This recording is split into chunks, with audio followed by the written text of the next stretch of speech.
is a record setter for Texas. But here's the key, y'all, is that game one, the top of the lineup outstanding. Game two, they were over. Yeah, did not get it done. So Texas will go back to those guys at the top today and hopefully have a similar outcome to game one of this series. And Reese Atwood is the anchor in there, Player of the Year candidate in the SEC, top 5 in slug, RBIs, and home runs for the Longhorns, trying to avoid the series sweep here today. A loss means they'd have to sweep Kentucky next week and hope Florida sweeps Oklahoma to have a shot at the title. Isabella Smith, this is a bit of a risk for Patty Gasso to go with Isabella as the starter. Has not had a whole lot of experience, guys, against the SEC this year. Yeah, Isabella Smith, a couple of starts and appearances in SEC play, and they were short outings, but she does have the ability to move the ball around, so we'll see what she gets. I mean, the one thing that you always know for these Oklahoma pitchers, typically that offense puts runs up on the board for them. Well, I think the norm for Oklahoma has been to start Sam Landry in game 3 for the 6 SEC series. She has been the game 3 starter, so there's a bit of a mix for Patty Gasso and the Sooners right here. Gasso got complete games from the first 2 starting pitchers, so here comes Smith with Ashton Maloney. 400 hitters at the top of this lineup for Texas. Avoided the shutout with the 2-run home run in the 7th inning last night. And Maloney sends it the opposite way. Abby Dayton is there, 1 down.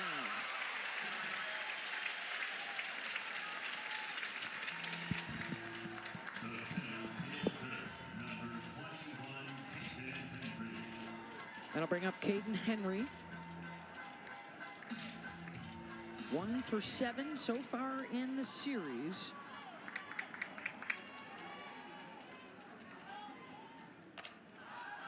First pitch swinging, got under it, out into shallow center. Agbayani on the grass, and quickly it's 2 down. Well, and that's the key for Texas. They need to figure out a way to put the ball on the ground and try to challenge the defense of Oklahoma. They had a lot of flyouts yesterday, not very effective against Kirsten Deal, who just spun a gem. Yeah, they go righty in game 1, lefty yesterday, and now back to a right-hander today. And here's Mia Scott. 3-time all Big 12 selection. She'll be in the hunt for All-America honors this year. Ground ball to the right side, and quick work for Bella Smith. Oklahoma picking up the bats when we come back.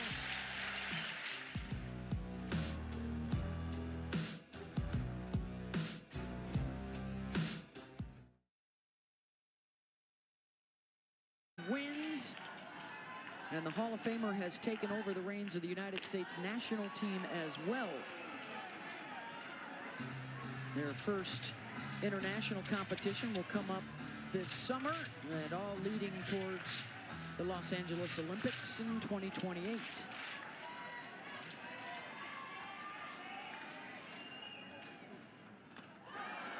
But Pickering lays off that rise.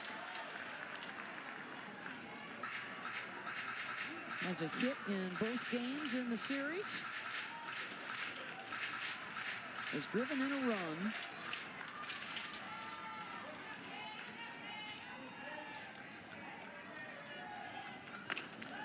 It's only been 2 games, but they have 7 players with an RBI, 7 have scored a run, 8 have a hit, and they've also drawn 11 free passes in 12 innings.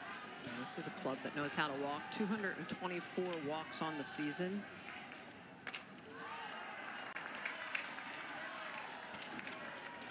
Cassidy Pickering, such a great eye at the plate. She's already a threat and understands, even in this top spot, that pitchers are not going to want to give her anything good to hit. Working from a 1-2 count all the way back to full.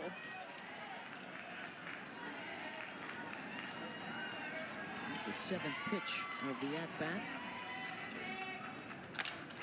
Well, typically, you just saw that last graphic. You get to 2 strikes as a pitcher, you're thinking, all right, I'm in control. Not so much with the Sooners. They do a great job of hitting with 2 strikes. They do a great job of fouling off pitches to stay in counts, to earn walks.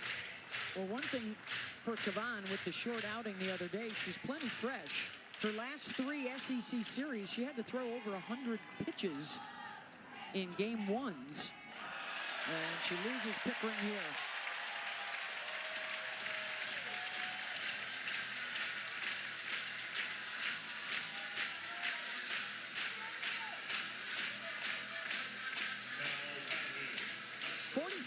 On Friday night, the 7 hits and 2 home runs, including a grand slam. And here is Gabby Garcia. She hit the other home run off of Pickering on Friday.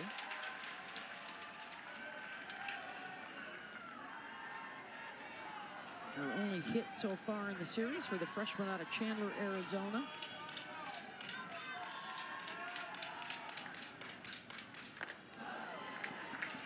That's a couple of swing and misses on rise balls for Kavan here early. It's a pitch she didn't really have in game 1. She wasn't able to locate it where she wanted. It was either out of the hand, a ball, not able to get the swing and miss on it. Had to drop down the bunt into the netting.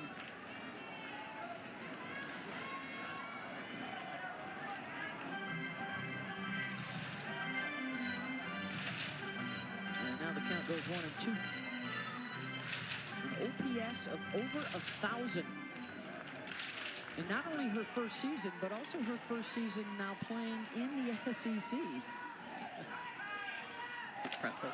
Reaches there, and a strikeout for Kavan, 1 down. But that's something that Kavan was not able to do in game 1, and that's expand the strike zone. And this is a rise ball that is going to have a little bit of up, a little bit of out. It's almost like a stride, so it's going to run away from Gabby Garcia. First big out of the game for Tegan Kavan. That'll bring up Ella Parker, the sophomore from Los Angeles.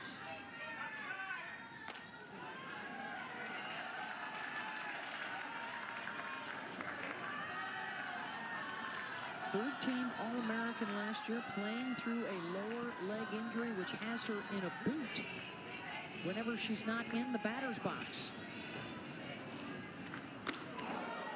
That's a 3rd swing and miss on a rise ball. Late spin. Excuse me. She's got that late spin going for her. You don't see Oklahoma hitters chase very often. It just shows you how much this pitch looks like a strike until it's not.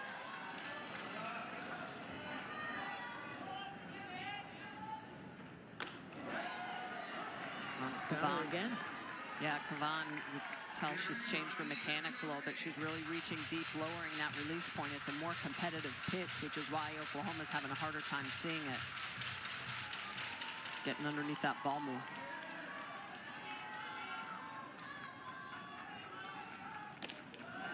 Well, this is what the really good ones do, right? Jump right back into the fray, make some adjustments,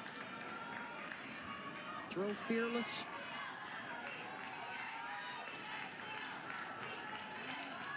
And now looking for back-to-back strikeouts.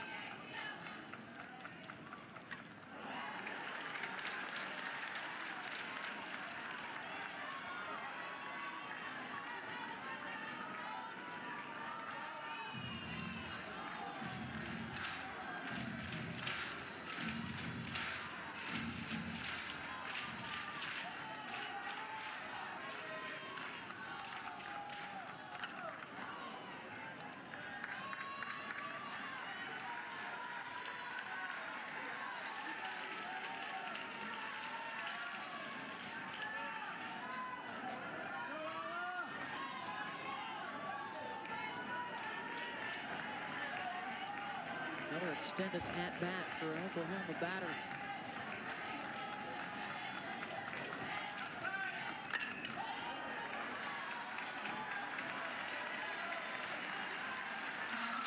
This one will be the 8th pitch to Parker. And this is where, you know, Parker, a harder hitter to strike out, only 11 Ks on the season.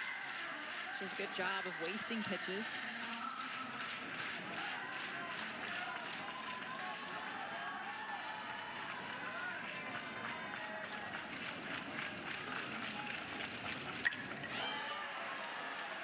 remember, these are the same pitches she swung and missed on earlier. So you can tell she's shortening up, making that adjustment, telling Reese Atwood, stop throwing me that pitch.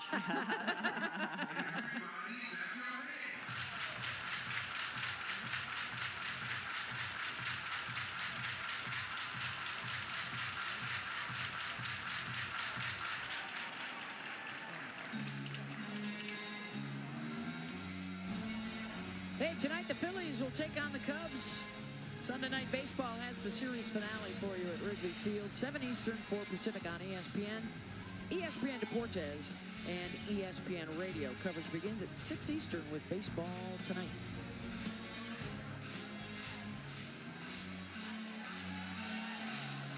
Series even at 1 game apiece. This one is 2-0 Oklahoma. Going for the sweep tonight. Texas looking for their first win here since 2014. And this is a 10-pitch at-bat. Continuing to make those adjustments. Kavan trying to get underneath that rise ball, and Ella Parker just getting enough of it to get rid of it.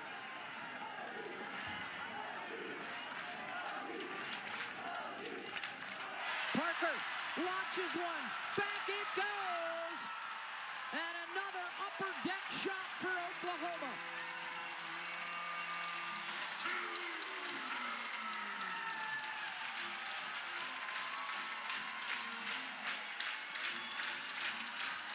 We talked about this yesterday. Ella Parker struck out on the rise ball in her first at-bat, made the adjustment on the rise ball, her second at-bat to hit a home run. How about within the at-bat, the swing and miss on the rise ball? She works the count. This one left a lot lower in the zone. But to me, it's not that pitch. It's the 6 before it that she fouled off to get to a pitch that she could drive out of the park. Boy, and everything kept going away to her, and she reached out to grab it. What an at-bat for Parker.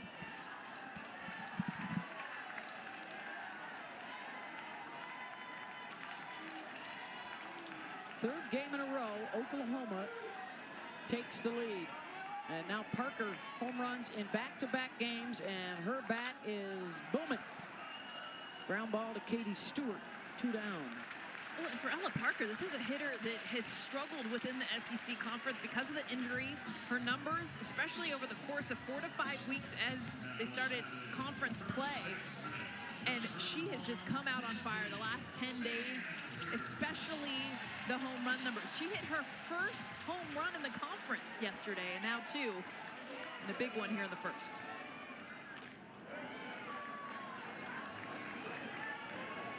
Yeah, her 17 games in March, she was batting .119. Her 11 games in April, she's now hitting .375 as Sydney Sanders steps up.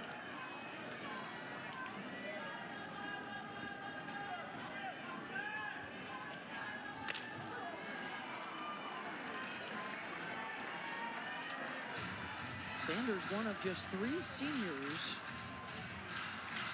on the rosters for the Sooners. She's 0 for 3 in the series, but has walked a couple of times. Got hit by a pitch.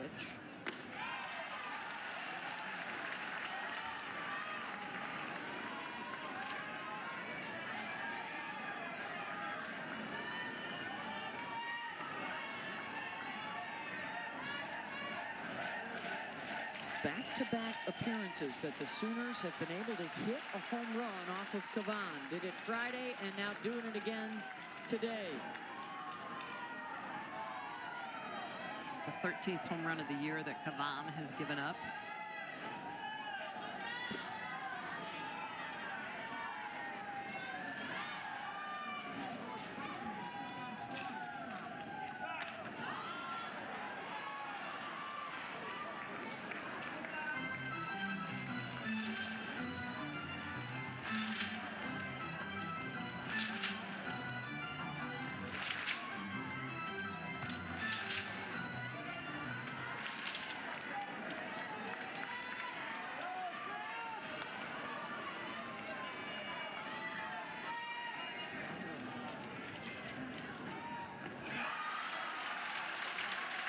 Continues to work inside to Sanders. Already the second full count to the 5th batter she's faced.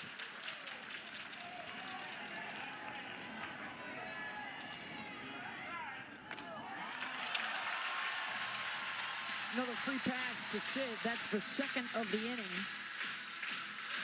And that is now 13 free passes in 13 innings in the series. And here comes Mike White.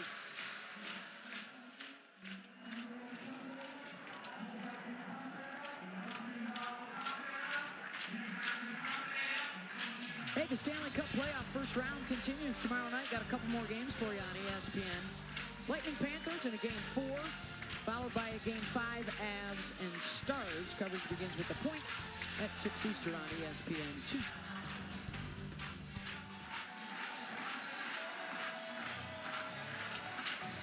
Texas trying to get things settled down and avoid a real crooked number on the board here early. Ilana Agbayani is the 6th batter of this first inning.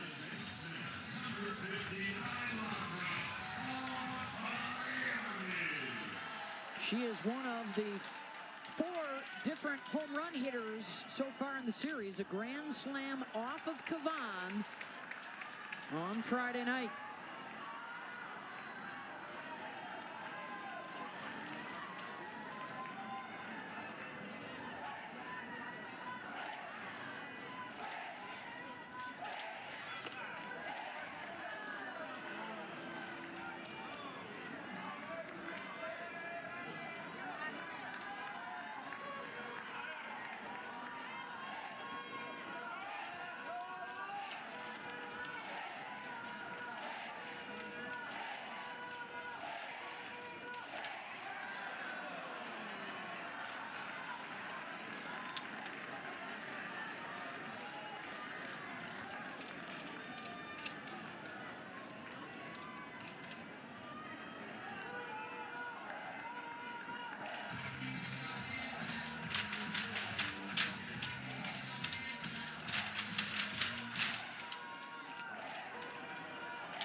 Agbayani, the 1-2 pitch.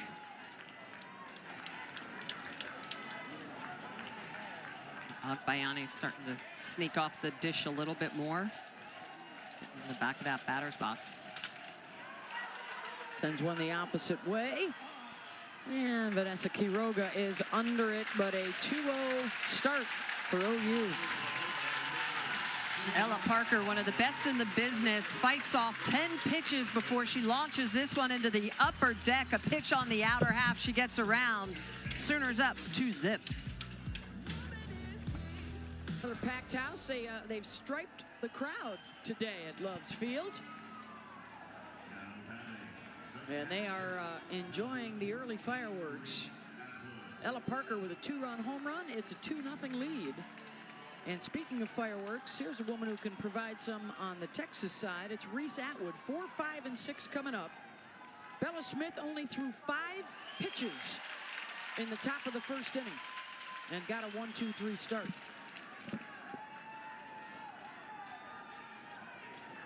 I think it's going to be imperative for this Texas offense to just make something happen, win every pitch offensively when they're up to that. And I think when we talked to Mike White, one of the things he was a little frustrated about is that he felt like they were watching strikes and then expanding the zone and swinging at pitches outside of the zone. Mike now in his 7th season. His Texas team has played for the national championship in 2 of the last 3 seasons. The 0-2 misses away to Reese. They are the reigning Big 12 champs. Took the regular season series against Oklahoma a year ago.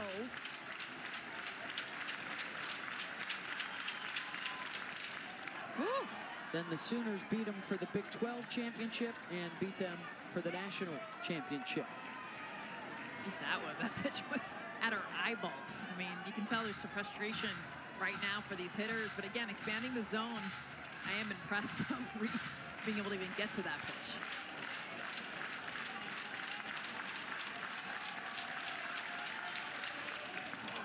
Waits on it, sends it out to center, back to the track, and at the base of the wall, the catch is made by Hannah Core.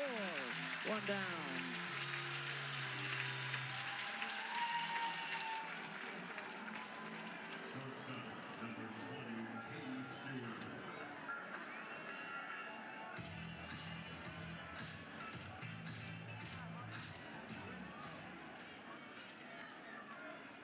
There's Katie Stewart.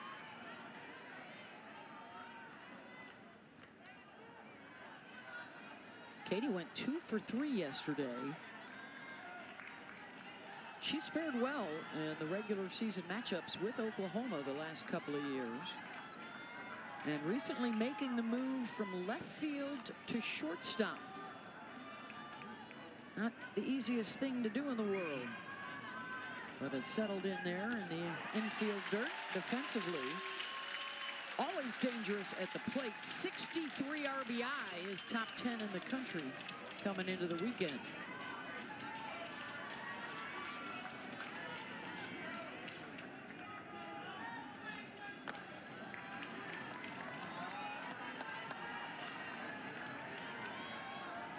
Right now, Isabella Smith, almost everything is off speed. Texas just going to have to sit back, try to go opposite field, let that ball travel. Well, she's done a good job of coming in also. So kind of that recipe of getting inside to these righties. She did it to Reese Atwood. First pitch, does it there to Katie Stewart. Makes the harder pitches look that much harder when you start them off with the changeup. Yeah, she's not going to blow it past you. 61 miles an hour on her harder stuff. Changeups around 51 to 54 miles an hour.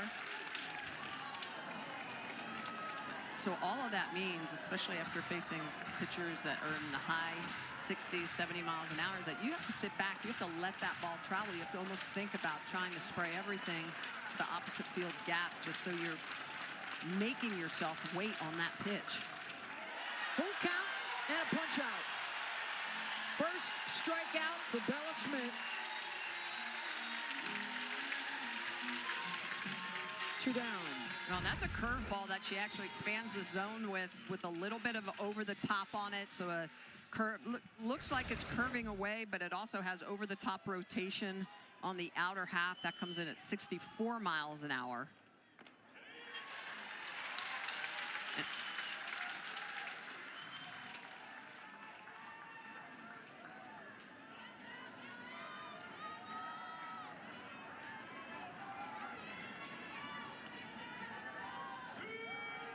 That one's in the dirt.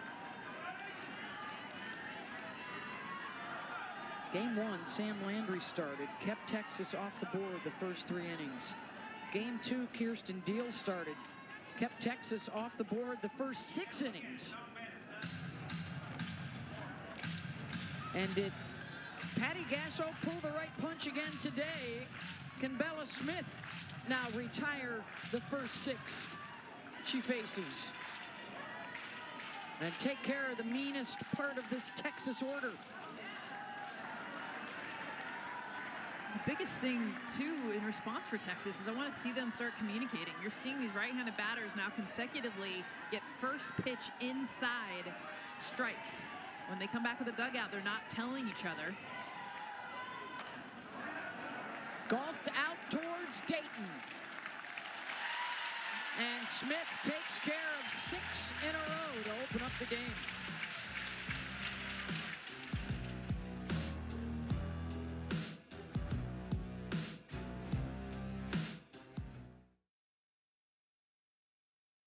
Yeah, Isabella Smith has been outstanding. She's retired the side in order her first 2 innings, and it's really been all about effective velocity for her.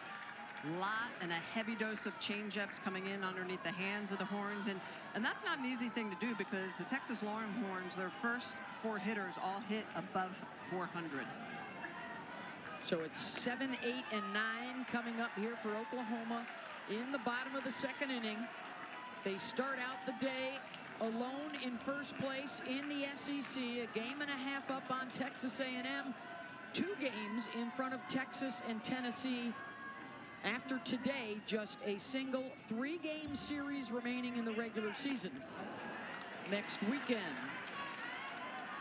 Texas will host Kentucky, Oklahoma will be at Florida, and then Texas A&M, Tennessee head-to-head in Knoxville.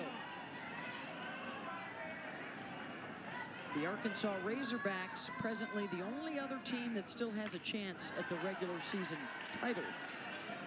And then everybody gets together May 6th through the 10th in Athens, Georgia for the SEC tournament.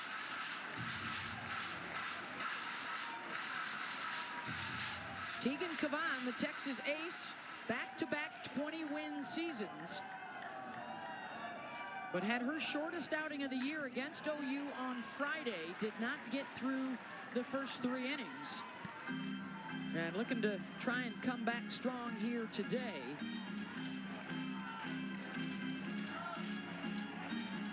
Out of West Des Moines, Iowa. Mike White telling us it's so critical for her to get ahead of the hitters today. You know, they are fouling off a lot of her pitches. Well, that's what this Oklahoma team does. They foul off pitches around the zone. They wait for the mistake, and then they punish it. And I'll tell you what, Bella Emmerling is one of the hardest swingers in the game. I mean, she just has the ability to whip that bat through. She leaves nothing on the table when it comes to getting that bat whipped through the zone. Only player in the lineup that does not have a hit yet in the series.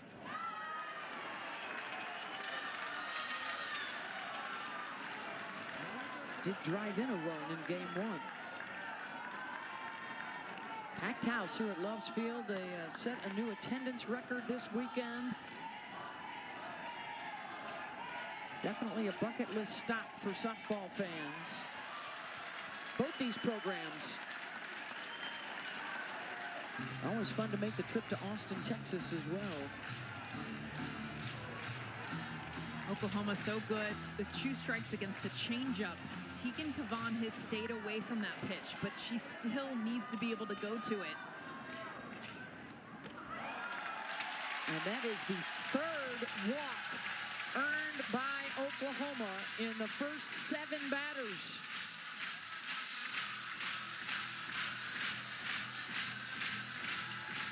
There you see the standings. Those teams still alive in the race. Presently, Texas A&M a 2-0 lead over Arkansas. The other game going on right now. Tennessee and Texas tied for 3rd, but Tennessee has the head-to-head advantage if it comes to that over the Longhorns after their series win in Austin.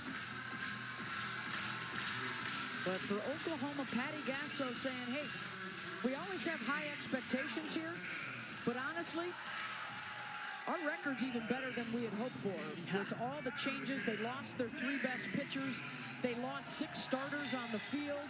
A lot of new faces, and they are getting their act together at just the right time as we head down the stretch and towards the postseason. Yeah, it's just a lot of energy in that Oklahoma dugout. They are never satisfied. I mean, year in and year out, they just know how to get their players ready to compete, that championship mindset. Abby Dayton, 2 for 3 yesterday with 3 RBI. Prior to that, she had 6 all year.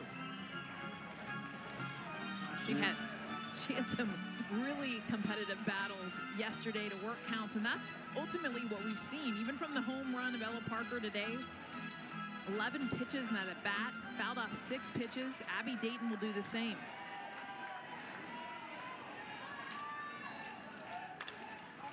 Just nowhere to hide in this lineup. They've scored a run in 8 of the 13 innings so far against Texas.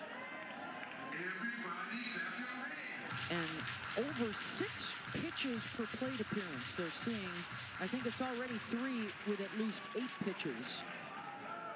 And of course, the Parker home run ball was on a 10th pitch of her at bat. Bottom of the 2nd inning, and Kavan is already approaching 50 pitches. I mean, typically you want to be 12 to 15 pitches in an inning, and she's well above that. Not enough mix of speed. Snap throw, diving back in is Helton, the pinch runner. And the changeup's been non-existent. I think that's the thing that's jumping out. I know we're early in this game, but for Kavan, that's her biggest swing and miss pitch. I get she's a rise ball pitcher. She's added the drop this year, but that changeup is her pitch, and we've yet to see it. Just one.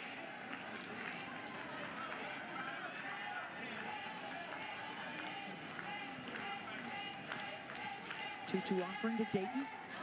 Rise ball at the eyes, and it is another full count. That is the 4th to the first 8 batters.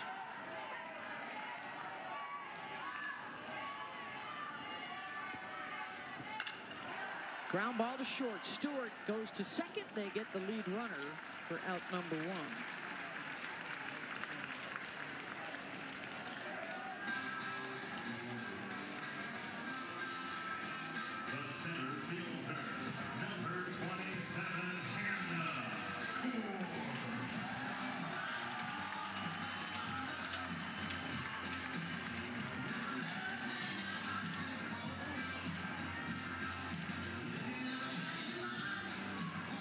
Hey, don't forget tonight, we've got Sunday Night Baseball coming your way. It's the rubber match, Phillies and Cubs from Wrigley Field.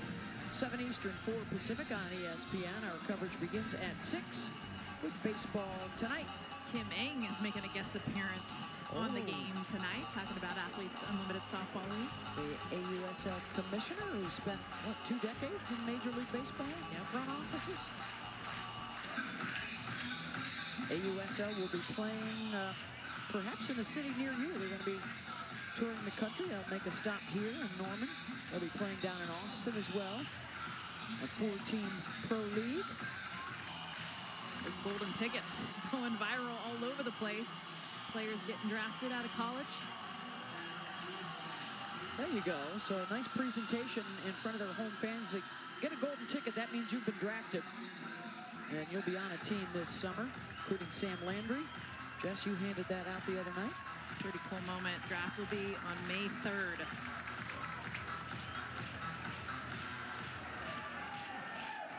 All right, so 1 on, 1 out for the number 9 hitter, Hannah Kohl.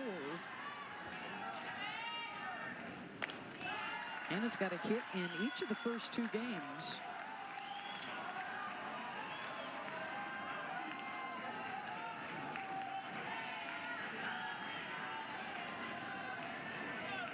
I really like her defensively in center field, so any of this stuff at the plate is gravy. Core launches that out to Quiroga, who's got it, 2 down. And here comes the top of that lineup.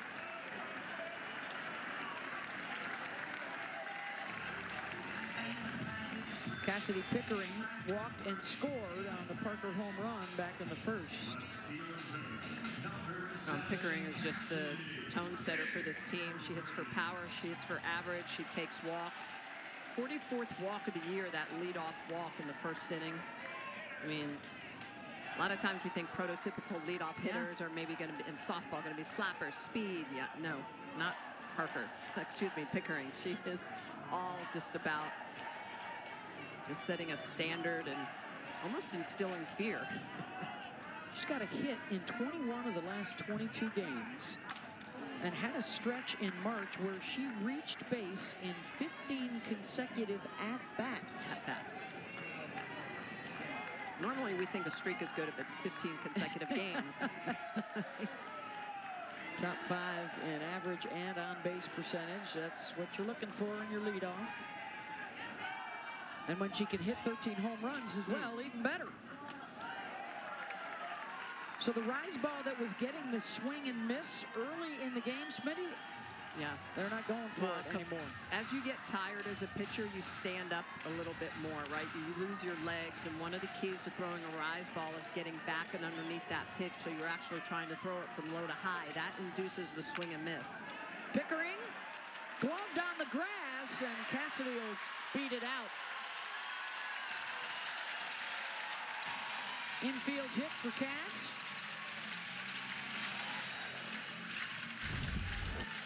Take a look at where second baseman Leanne Good is, and you're going to see a little bit of body movement up the middle, and that little bit of a movement is going to keep her from being able to get back up and get Pickering at first. That's the other thing, being a lefty, she runs very well getting down the line. Remember, most of the year, Leanne Good was at shortstop. Yep.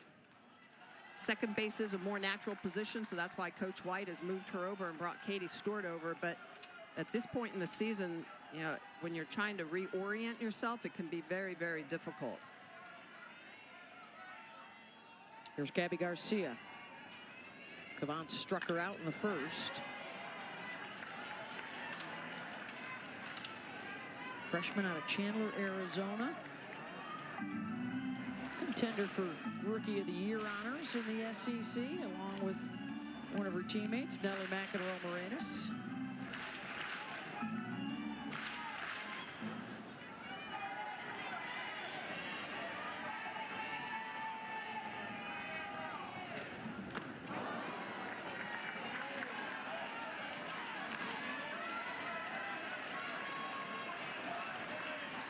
That thing I said about laying off the rise earlier, that's only some of them. Some of them are still going for it. 1 and 2.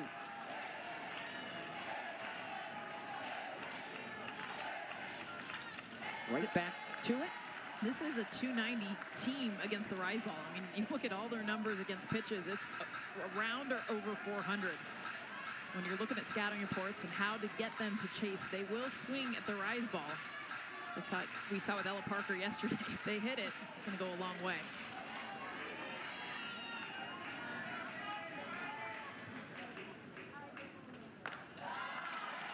Two and 2.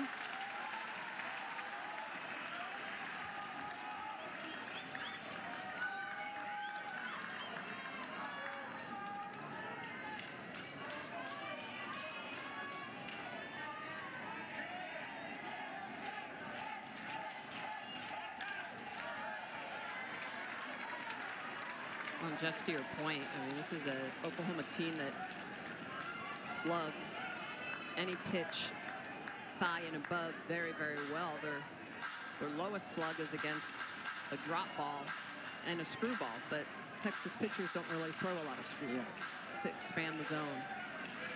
Not many pitchers do anymore. Yeah.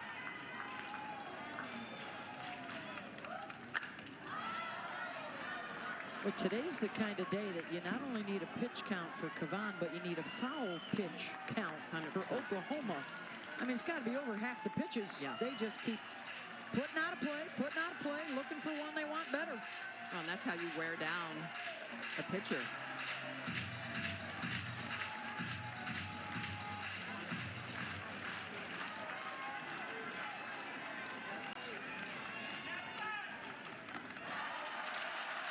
Another full count. And I think the pitch Cavana really does need to use more is her changeup. She's got a decent changeup. It's just a little fast right now. She needs to get that changeup down in the mid-50s. It's been, when she has thrown it, it's been a little bit too fast, around 60 miles an hour. 5th full count to 10 batters. I mean, she's going to throw 70 pitches through 2 innings. Yeah.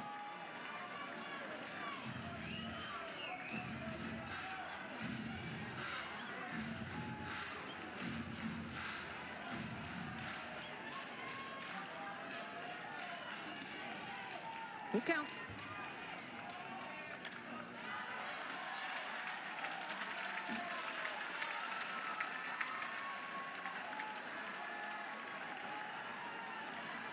They're going to run out pretty soon. Artie Abazishan's getting a workout behind the plate. He's got to run over to the dugout for more softballs. Chris Neighbors is at first. Robert Guest at third today.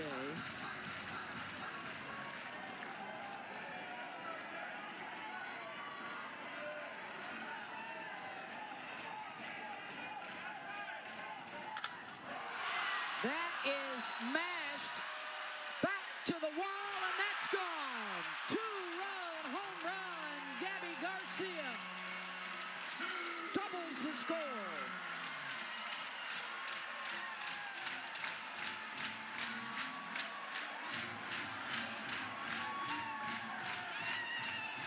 And make it a three-run shot. We get the team lead. Oklahoma's home run. Gabby Garcia just ties it here. Her 14th home run. And again, like Ella Parker, 5 foul balls to get to the one that she could slug. It was an 11-pitch at bat. Parker's a 10-pitch. That has been the key for the Sooners thus far.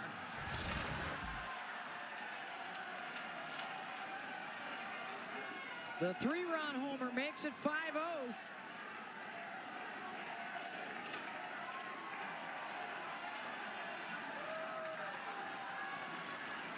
She's been hot. Third home run in her last 5 games.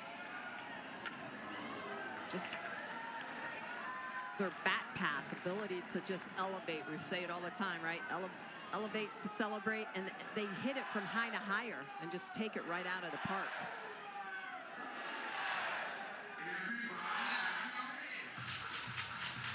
Look at that. First 11 starts in the league, 4 home runs, and now Oklahoma has hit 4 in 4 innings. Parker, opposite way, gets by Quiroga, and Ella will jog into second.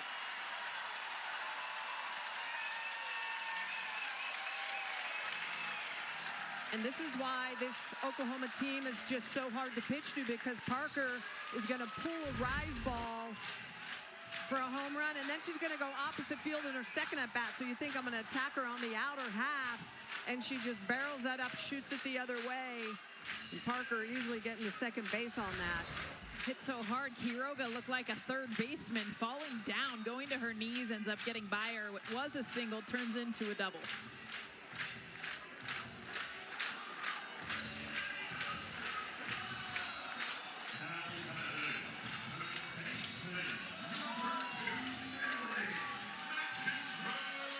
That'll bring up Nellie McEnroe-Marinas.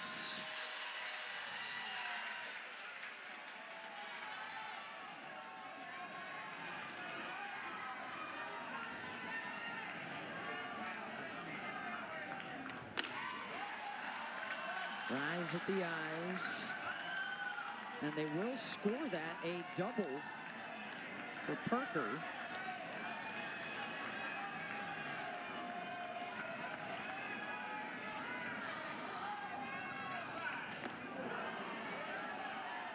th double of the year for Parker.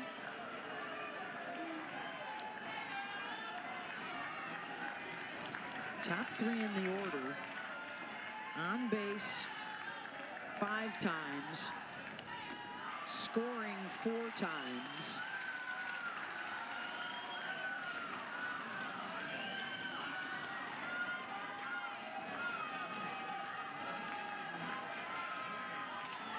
And Oklahoma looking to pour it on. They have fouled off so many pitches. They've made Kavan throw 76 pitches. This could be an hour-long 2 innings. That is the work that Oklahoma has done at the plate. Just relentless. Well, no swing and miss. That's the biggest key that stands out. I mean, this is against Tegan Kavan. She is a pitcher that averages almost 2 strikeouts an inning. She's got 1 strikeout through 2, but no swing and miss, a lot of foul balls. How about 17 this inning?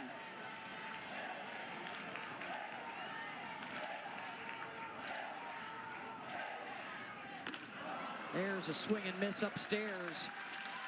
And that will end the inning, but more damage done. A 3-spot on the board for the Sooners. Well, the freshman, Gabby Garcia, getting in on the action. A 3-run home run to add more boom for the Sooners. It's doing the damage. And Isabella Smith's been sitting a while in that Oklahoma dugout. Ella Parker, a 2-run home run in the first. Gabby Garcia, a 3-run home run in the second. And Texas has yet to get a hit or a base runner. 6 up, 6 down. Here's Victoria Hunter. Has done the only damage in the last couple of days. A 2-run home run in the 7th inning last night.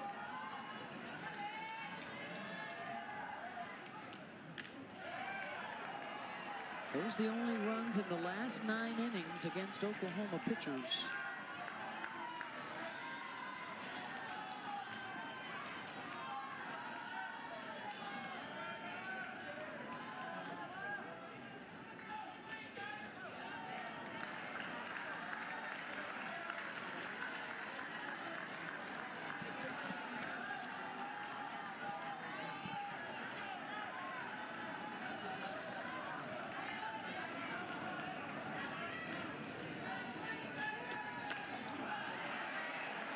In foul territory, room for Nellie Mack. 1 down.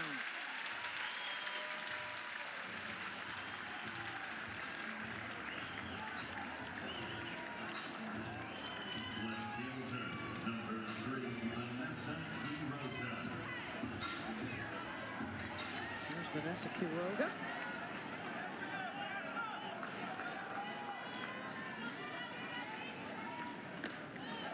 For 4 so far in the series. In a strange twist, guys, Texas fared better against the Sooners' #1 pitcher on Friday night than they have against the numbers 2 and 3 pitchers on Saturday and Sunday. 6 runs against Sam Landry, the ace.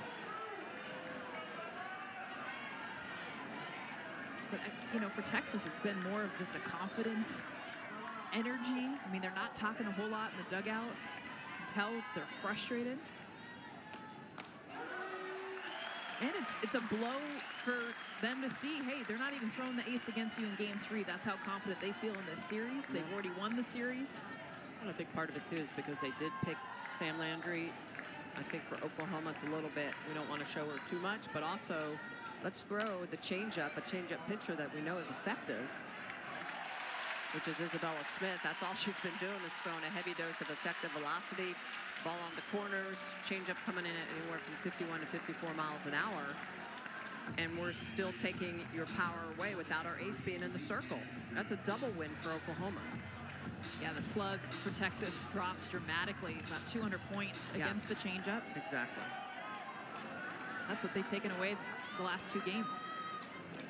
And, you know, Jess, I could hit the changeup, but I wasn't a great changeup hitter. I had to sit. Like, I had to literally get my foot down early and think every pitch was a changeup and then just be quick to the hard. Squish that bug. Good job, Beth. That was a discussion on the car ride over here. Inside joke. I'll sneak that one in there. But you have to make an adjustment, right, Jess? I mean, it is pitch-to-pitch adjustment, knowing how you're being attacked and then figuring out what's your best way of counteracting what they're trying to do to you. Smith is 1 out away from getting through the batting order once unblemished. I mean, Patty Gasso probably couldn't have asked for anything more. Audrey Lowry, that she'd love to get the freshman who's been coming back from injury a look here in a big series.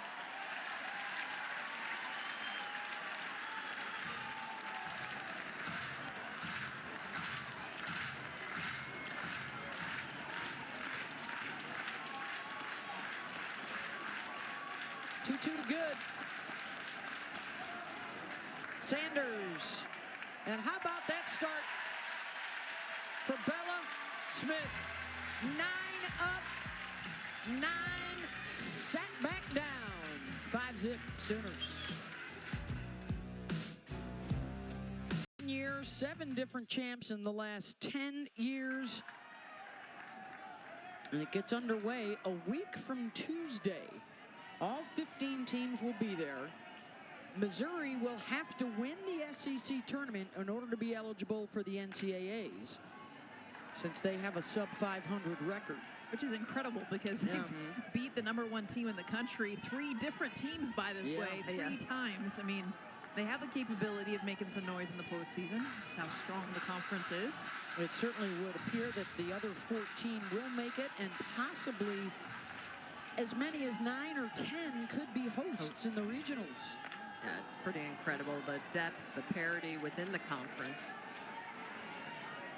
In the ACC, Florida State's looking good. They have a big matchup probably to decide the championship at Virginia Tech next weekend. Oregon up a game on UCLA in the Big Ten race. And congratulations to Texas Tech. Yesterday, they clinched their first ever Big 12 softball championship.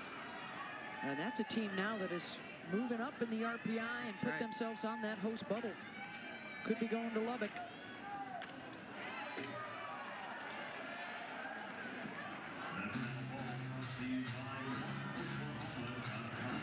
5, 6, and 7 coming up.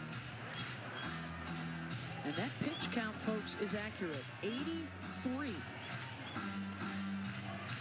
through 2+ innings. Yeah. It's been a foul ball frenzy and a couple of home runs.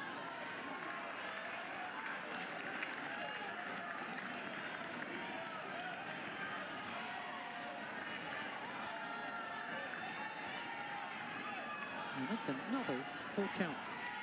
Sanders has already walked once. That's one of the 3 free passes the first time through the batting order.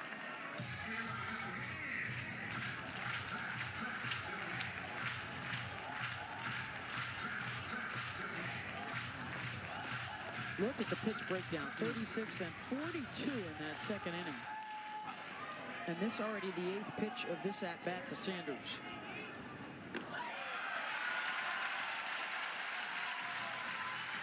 She's been a walking machine in this series.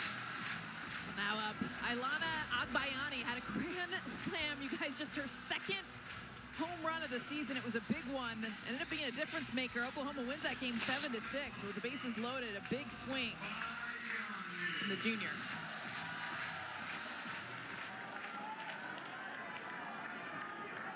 Flew out to left her first time up. She does a really good job staying inside out the ball, which allows her to adjust to off speed as well. She will pull the ball, but her power has been centered to left field.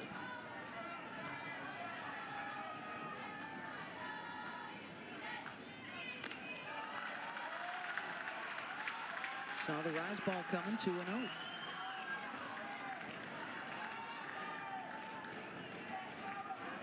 Oklahoma started out the series on the host bubble for the super regionals right around that 8-9 mark, but they will undoubtedly move up this week in the RPI, as will probably Arkansas, which may then put Texas on the super's host bubble.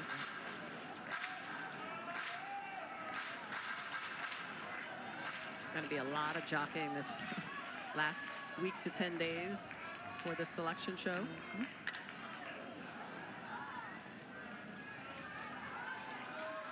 And Patty Gasso knows the importance of staying at home in the postseason. Here at home, they win 90% of regionals and super regionals. When they have to go on the road, it's 36% that they win. Agbayani, base knock, Sanders headed for third. And Agbayani will stretch it into a double as it's slowed down on the outfield grass.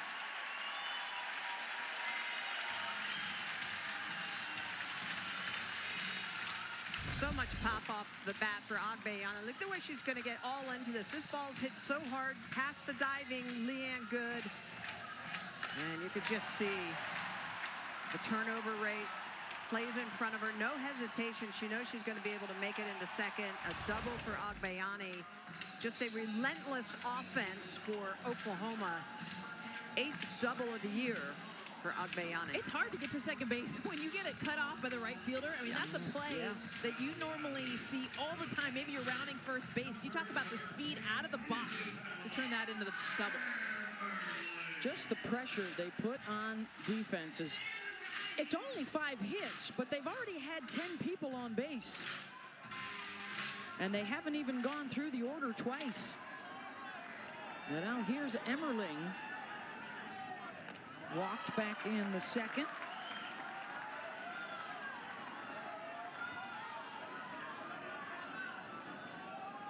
I mean, hitting 400 against one of the best teams in the country. 6 home runs by 4 different players. 50% of their hits are for extra base hits. And that's really where they do the damage, is that slug. Yep. Somebody forgot to tell the Sooners that they were supposed to take a step back this year. Losing the likes of Tiare Jennings and Jada Coleman and Kinsey Hansen. And they're going to score another run here on the pass ball. Sanders slides in to make it 6-0. Well, just another perfect example that the foot is always on the gas pedal. Now, with a 5-0 lead, some players may not take off on this, but Sanders knows it gets far enough away from Reese Atwood that she's going to be able to make it home. Puts the 6th run up on the board for the Sooners.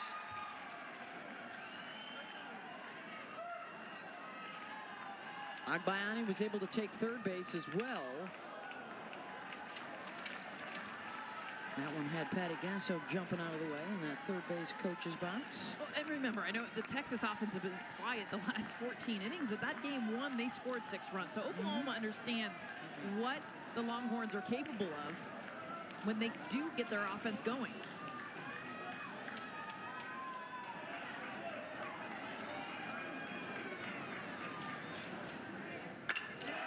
Emmerling. Stewart. They've got the runner hung up, but she's able to dive back in safely at third, and it's runners on the corners with nobody out.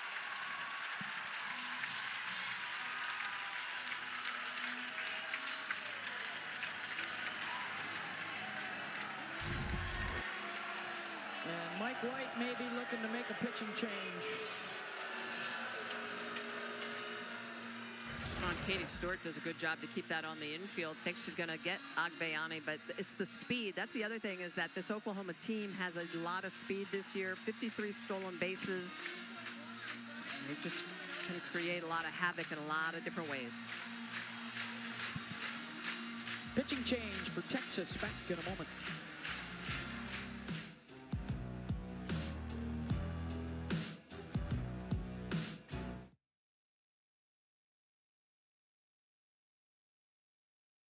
Today, just 2 innings of work, and Cam Salmon is on for her 4th SEC appearance of the season. She has thrown just 1 2/3 innings with 5 hits and 4 earned runs, and she comes on in relief here with 2 on. And the Sooners are already pushing up against that run rule in just the 3rd inning.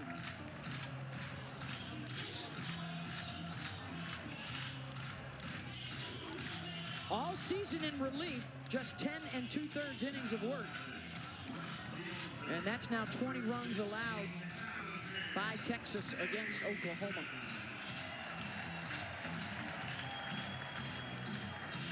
Abby Dayton reached on a fielder's choice and scored her last time up.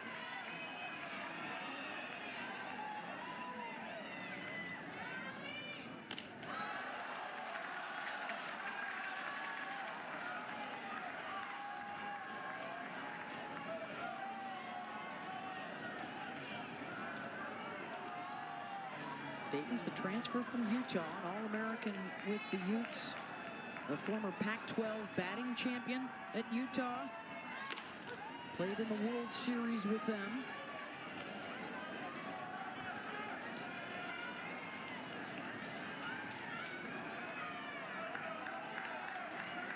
One of 4 transfers in their starting lineup today.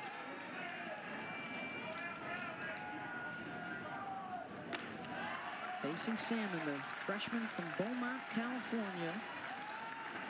Big-time recruit for the Horns. They've got another terrific class coming in next year. Of course, Oklahoma always amongst the top recruiting classes.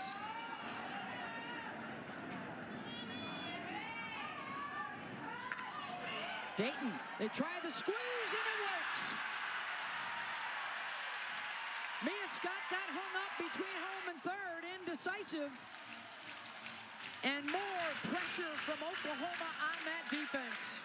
Oh, and this has got to be, I know it's loud in this stadium, but there's no way Mia Scott fields this ball and doesn't know that the runner's not going. You see how she has to come up, look at the runner. She needs to be scooping it towards home, which isn't her fault. Her teammates have to be telling her home, home, squeeze, whatever it is. So she's automatically, that split second she takes a look at the runner is the difference in the runner scoring.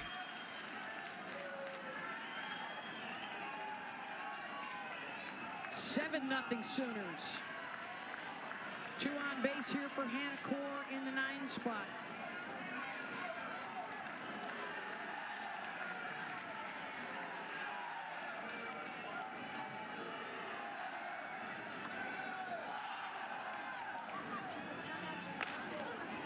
Well, and for Texas, they are really going to have to rely on their experience and their leadership. Perhaps the rest of the day today, but certainly in the week ahead to prepare for their regular season finale against Kentucky and into the NCAA tournament. A miscue by Mitchell at first, and the bases are loaded. Yeah, there are just some games where the ball does not bounce your way, and when you get through this series, you got to figure out a way to flush it, get rid of it, move on to the next. And right now, things are just not hopping Texas's way. That ball's just going to bounce right over Mitchell's glove.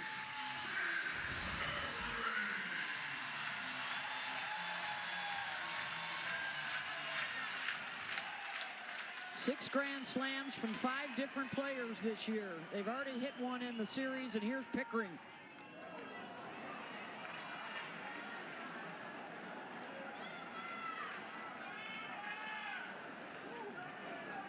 Score that a single for Core. Cassidy has reached twice, scored twice.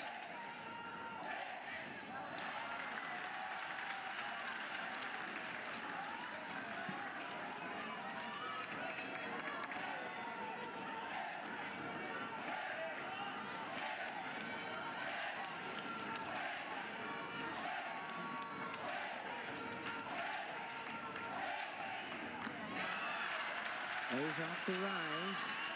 2-1.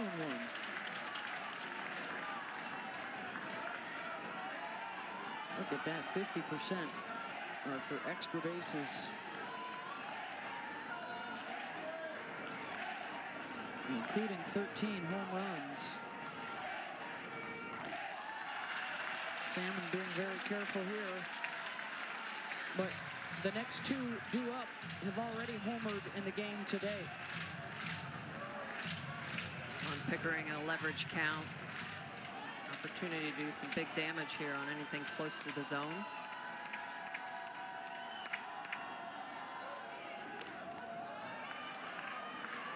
Good frame there from Atwood. Full count.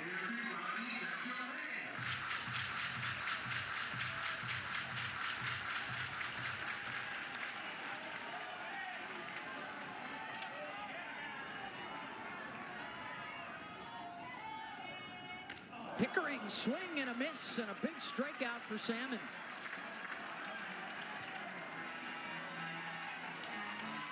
For the first out of the inning. You mentioned it, Beth, right behind Pickering. You got the home run hitters, Gabby Garcia, just last inning, a 3-run shot.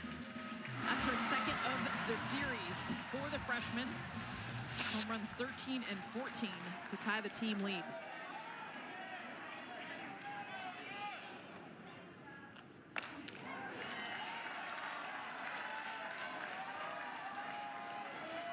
Had a home run in 5 straight games earlier this year. Her mom, Kara, a great player at Arizona State, actually in their Hall of Fame.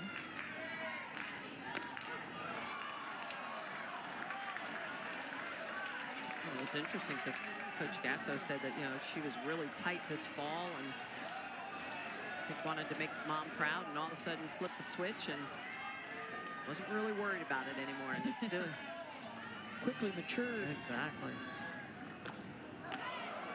Saw that change up coming.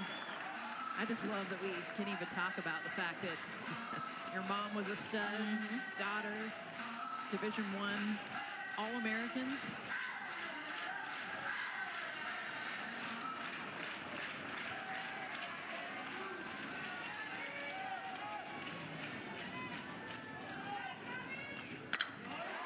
Well struck. That'll get one in, and the bases will stay loaded. 8-0 Sooners.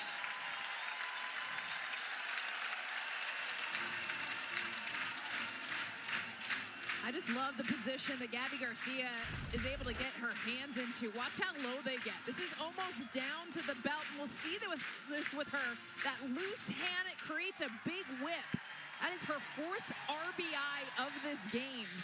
She's been a big difference maker. We talk about the lack of drop-off from that huge senior class, the greatest we've ever seen.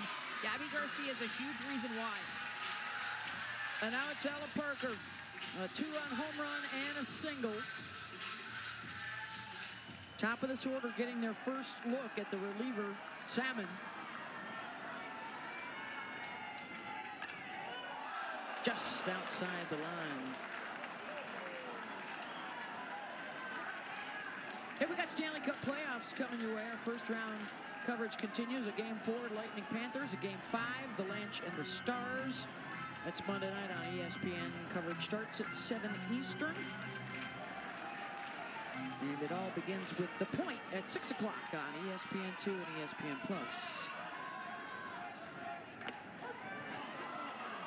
Oh, 2 to Ella. Did you see her front foot, Beth? She was almost out of the box, stepping to look middle away. They came inside smartly, kind of catching her cheating a little bit on the away pitch. Double play depth for Texas here. Parker swats another one into the screen. And that's how they're able to foul those pitches off. You see, starting with that open stance, but when that front foot kind of hovers over the ground and then comes close, they're stepping towards the shortstop to be able to reach the pitches that are away. Well, and they're so educated knowing that Salmon throws a really good screwball, protecting on the outer half. Didn't really see her do that against Cavan because Cavan did not spread the zone in that manner. So, talk about having the book, right? Talk about major leaguers having the book on pitchers, knowing what they're going to see, what they're going to face. I just love the athleticism that she keeps her front foot in the air that long. Yeah. Keeps that balance.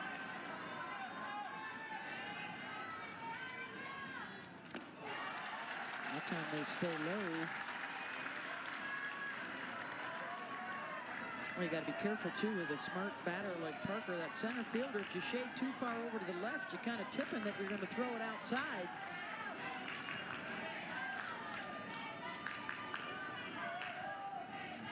Atwood leans that way again, misses away 2-2.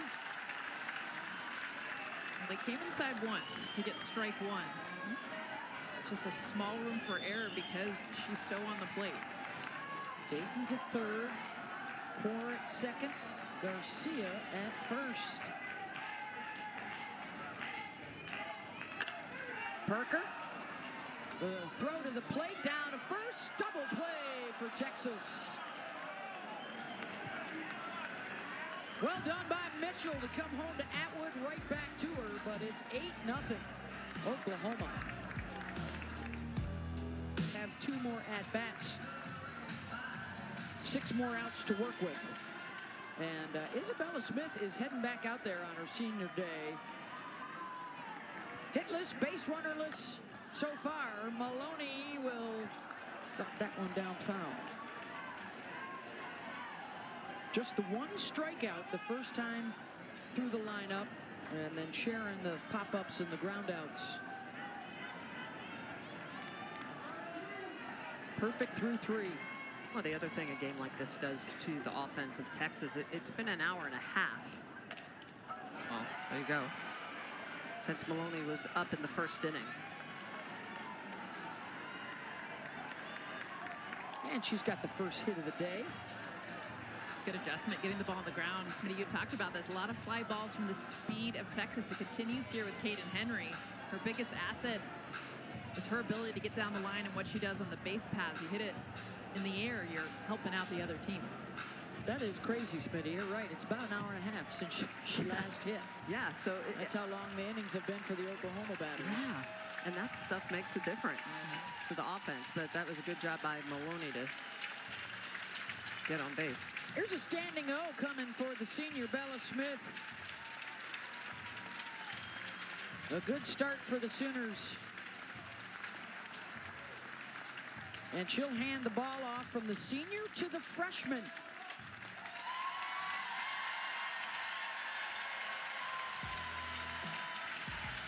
The bell of the ball today for the Sooners. Up 8-0. 2.5 games behind the Sooners in the standings.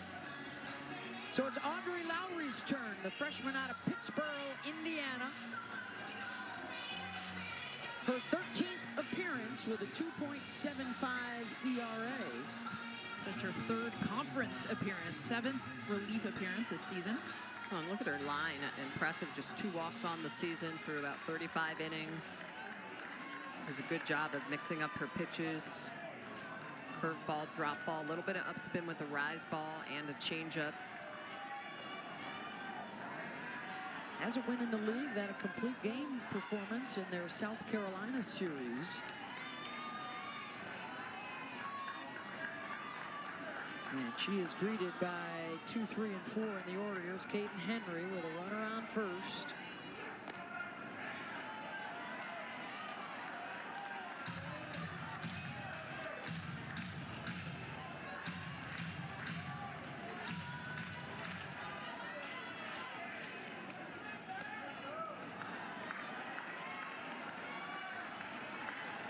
First pitch, too, for Page in the warm-up. Hit the backstop about 20 feet off, so I'm sure there's some nerves coming in relief. Mid-inning. She had a muscle strain, was out for about a month, middle of the season. Got roughed up a bit in her last outing, so this is big for her and the Sooners to try and show a little something. But in some trouble here with Mia Scott and then Reese Atwood coming up. We saw Texas rally from a 6-0 deficit on Friday night and had a chance to go ahead in the 7th inning before being denied. Scott's going to be able to leg that one out. Safe at first, and the bases are loaded for Reese. And one swing could chop the deficit in half.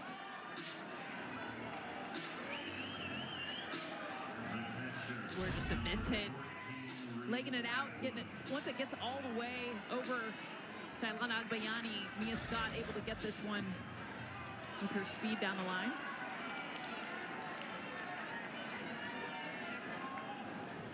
Historically, Reese has not hit it particularly well against Oklahoma, but she did have a couple of hits on Friday night. Doesn't have a home run against the Sooners in her career. Ooh, almost got one there out in front of it.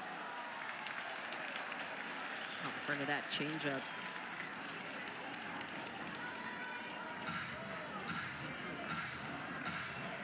Oklahoma had a chance for a slam last inning, and now Texas with a chance.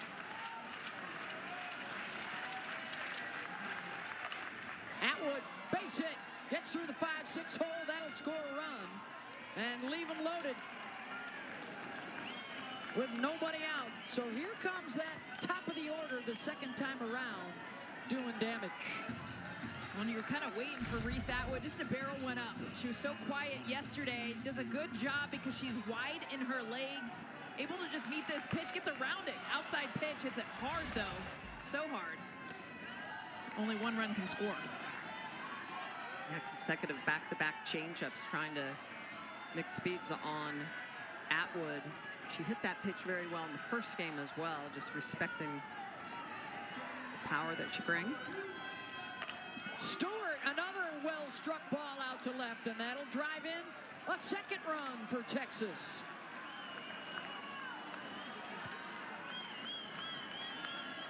Fourth hit of the inning for the Longhorns. Katie Stewart just getting a pitch on the inner half. This one's not a changeup. Comes in about 64 miles an hour. It's elevated. It gets over Gabby Garcia's glove. And so now Texas being aggressive early in counts. Yeah, they've been very passive and then chasing late. Definitely something Mike White brought his offense in as a team and talked to them. That was one of the biggest messages he told us even before the game. You got to be more aggressive early. Oklahoma already getting Sam Landry up in the bullpen as Lowry now faces her fifth batter, trying to get her first out. Mitchell flew out to left in the second.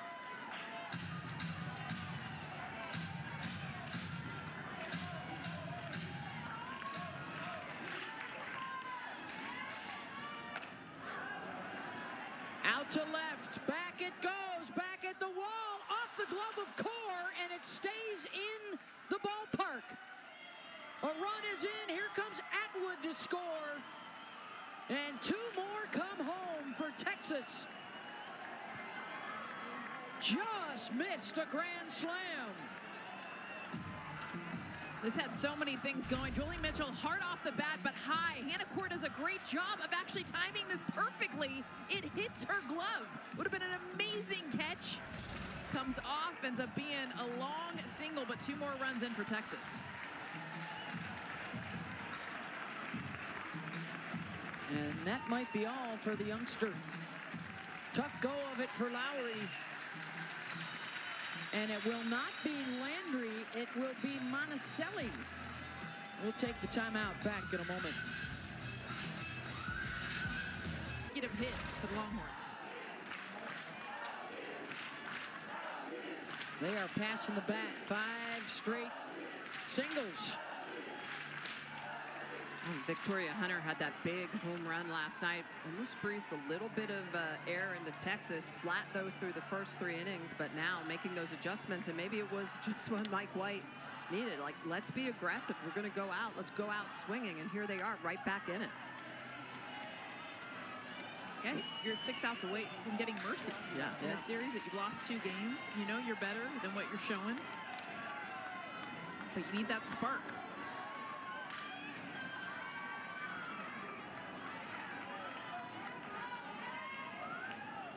Top of the order, driving this bus, and now carrying it through to the bottom. Quiroga is the 8th to the plate.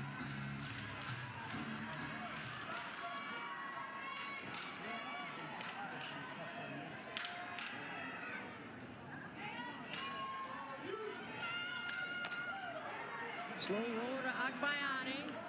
Gets the lead runner at second.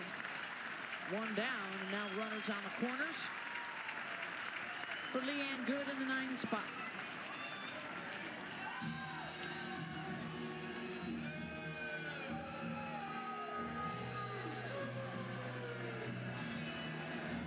Sam Landry warming up in the bullpen, and you kind of wonder too. Isabella Smith, 9 up, 9 down. She gives up the 1 base hit, the top of the order. They pull her. She had really kept them off balance.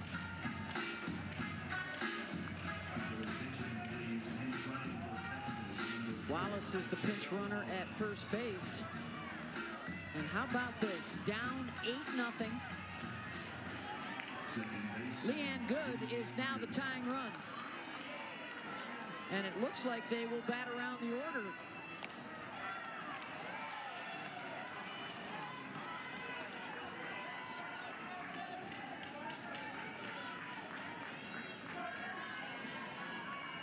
Leanne grounded to first.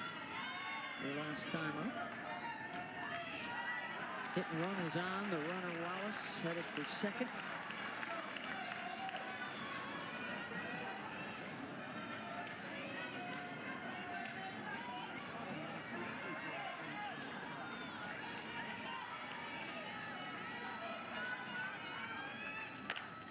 base hit. Another run in. Mitchell scores. It's 8-6. And after Ashton Maloney had to wait about an hour and a half between her first and second at-bat, she will come up for the second time in about 10 minutes. How about Leanne Good just being able to get around on a changeup, bashes that through the 5-6 hole. Monticelli doesn't throw a lot of them, but Good not fooled by it. Pops that through, puts another run up on the board for Texas.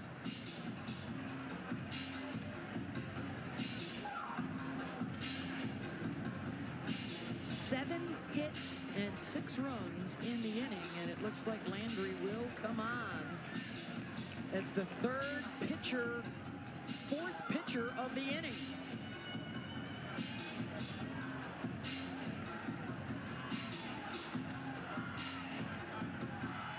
What a wild turn of events here in Norman. No, Monticelli's going to stay.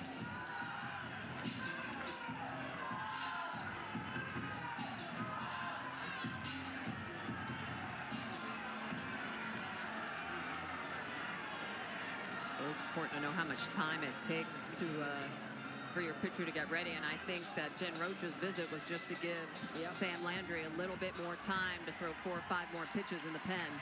And now Landry will come on, the Game 1 winner on in relief.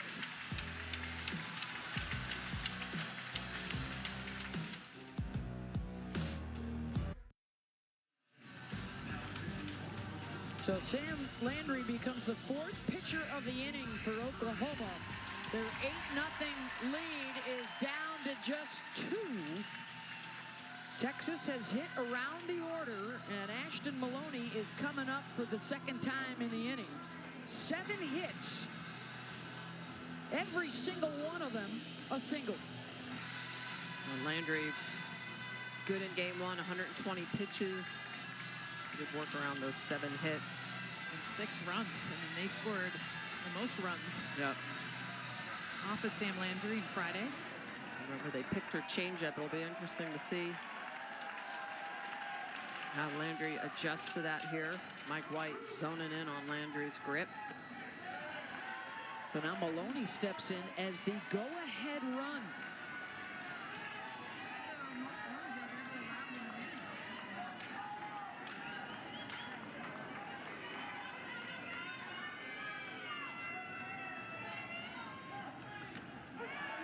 Catches the corner, 1-1.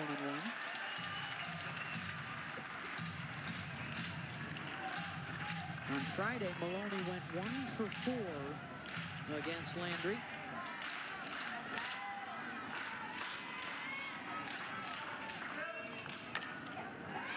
Charging at third, Nellie Mack makes the play to first. 2 down. And that'll bring up Caden Henry now with the tying run in scoring position.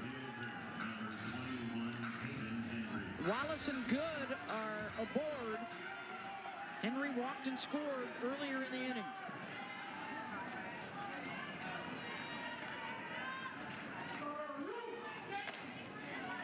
Gloved at third by McEnroe Marinas.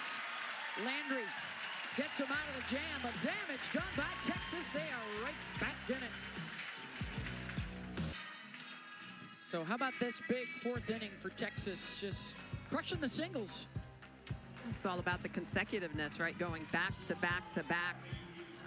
Maloney starts it off. Scott gets involved. Atwood, big ball off of the top of the fence. Atwood is going to score. 7 hits, 6 runs. And you're right, Smitty, everyone batting around. Get the part of that huge 4th inning.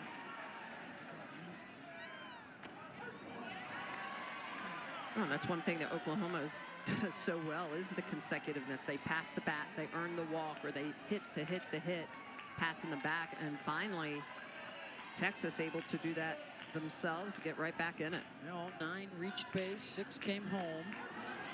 And now how does Oklahoma respond to taking a punch? They were cruising through the first 3 innings.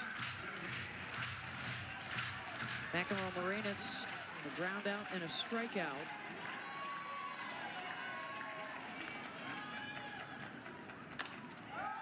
Pops it up. Pitcher's got it. And down.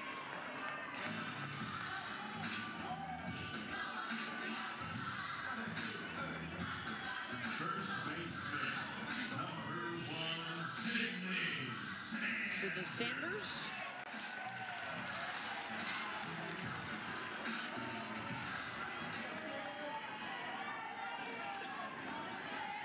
Five free passes for Sid in 3 games so far.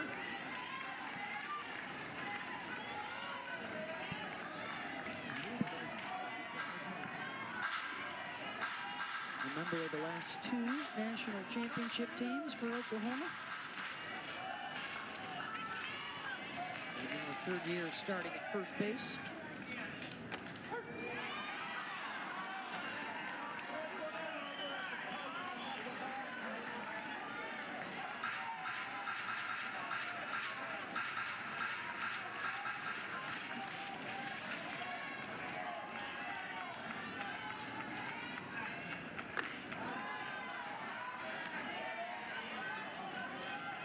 What they're signaling, she wanted that up above the zone. A younger pitcher tapping her helmet saying, make sure you pitch this high with 2 strikes. Yeah, 0-2, don't give her anything. Trust me, trust me. I love that. All those visual cues. That's a leader behind the plate. You can yell all you want, but it's also the visual. Well, especially on the inner half for young pitchers, it's scary at times. You're not quite certain of your control to be able to throw inside. And gets the strikeout there, 2 down. Salmon just has good movement. She steps to the left, so she's got that natural screwball, natural upspin. So especially getting underneath the hands of the righties, got that somewhat unique release when she's stepping left, snapping off hard right, arm side. Big strikeout for the freshman. Her second. And with 2 outs, it's Akbayani.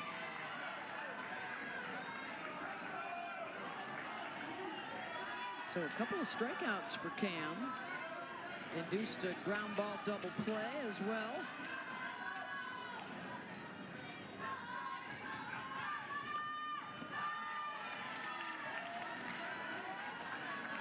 She'll also flip that pitch in at about 46 miles an hour. And that's the key. You could throw a changeup, and I think that's the thing Kavan needs to go back and look at is the velocity of her changeups. It's a little bit too fast.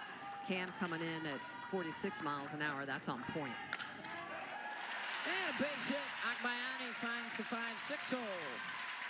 If we could do a replay of all the hits that Akbayani has gotten just in this series alone, left field she is absolutely owned. Saw the grand slam to left center, but this is just taking her bat 80%, just literally getting to the ball where it's pitched. She has such great bat speed with her hands, poked it through the 5-6 hole. Isabella Emmerling has walked and reached down a fielder's choice, scored a run.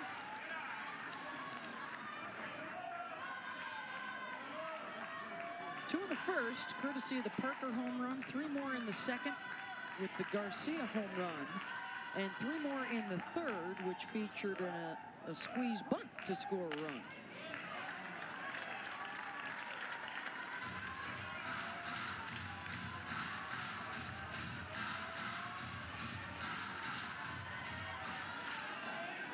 Hitters have been working the pitching staffs this series. It's been tough to be in the circle. Skies that to shallow center, and Henry will call off good to make the play. 2-run game through 4 here in Norman. Next week, and might it be Oklahoma? If they can get the sweep of the Longhorns, they would certainly have a good argument. Texas A&M lost their series to Arkansas at home.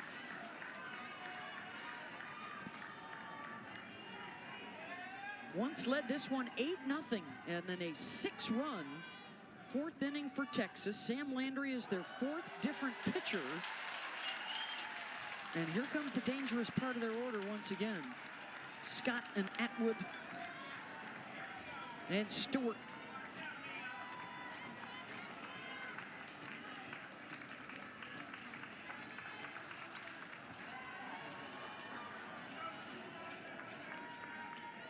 There's been so much offense, so many foul balls.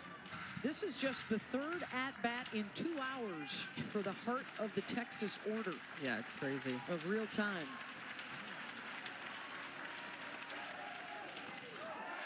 Thought about it. Was able to hold. Sooner fans disagree. 4,400 umpires disagree. It's hard to tell from that angle. There we go. Oh, she went. Oh, yeah. Yeah, could have been rung up on that. Instead, the count goes full.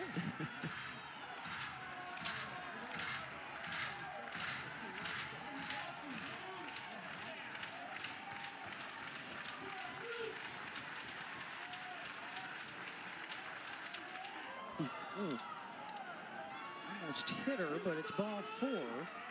And so the tying run comes to the plate.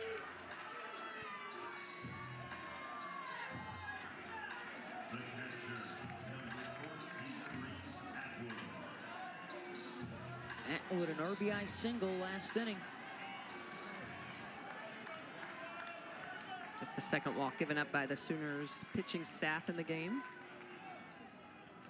Best slugger in school history has another chance here to get to 200 career RBIs. She got on base all 4 times against Landry 2 days ago. 2 hits, scored a run. She's gotten a heavy dose of changeups just every at-bat this series.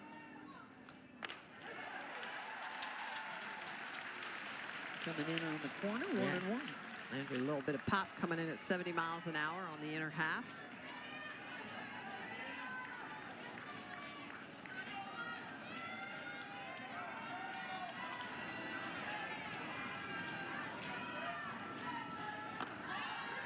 Lays off the rise.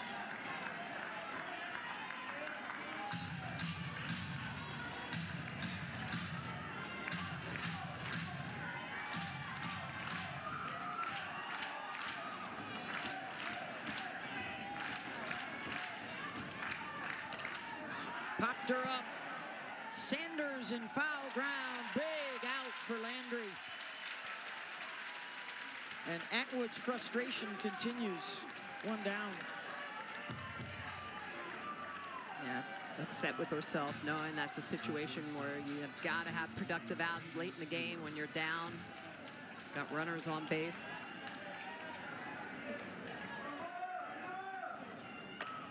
Stewart drills that to center field, all the way back, and Texas has come all the way back from an 8-run deficit. Tie ball game. And how about Katie Stewart? First pitch she sees, it's a changeup, and she tattoos it. Katie Stewart, just a great ability to sit a lot of spin on that pitch, but she just goes down and gets it and elevates it out to center field. A 2-run shot that knocks up this game here in the top of the 6th. Check that 5th. What a wild finish to this Red River rivalry in Game 3. Texas trying to salvage a win.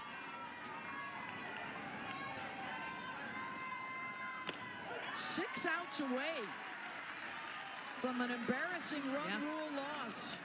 And it felt that way. It was very one-sided. And it is a distant memory now. New ball game.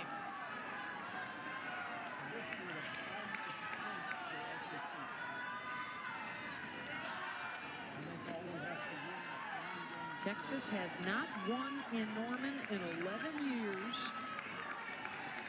If they can get one this afternoon, that drops Oklahoma's lead in the SEC to a half a game with 3 games to play.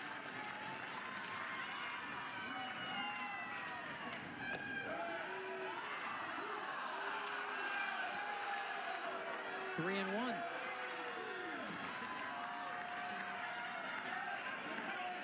They started out this game 0 for 9 without a base runner and 8 for 12 since then. And now they've got the go-ahead run aboard with 1 out. Second walk of the inning given up by Sam Landry.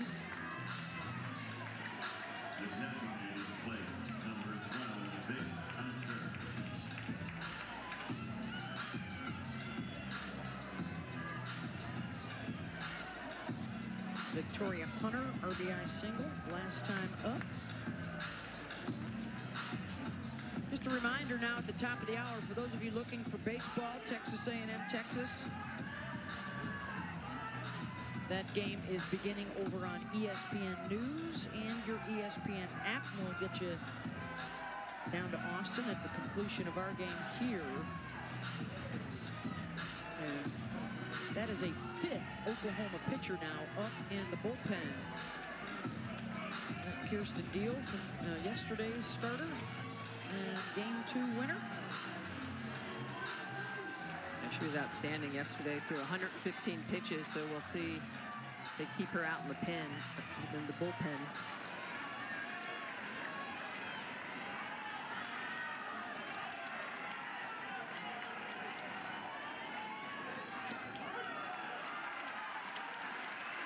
It all started innocently enough last inning with an Ashton Mitchell base hit right back up the middle.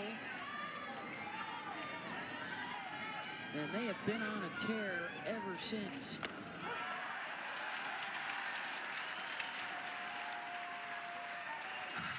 That was when Patty Gasso lifted the starter, Bella Smith, and Texas has just battered this bullpen.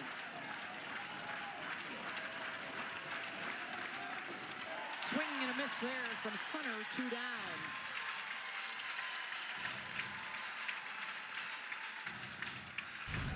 Sam Landry just showing that she has the ability to move the ball around, so curve on the outer half, and then she's going to go back outside but downstairs, so she can move the ball on multiple planes, run it away from you, run it up, run it down.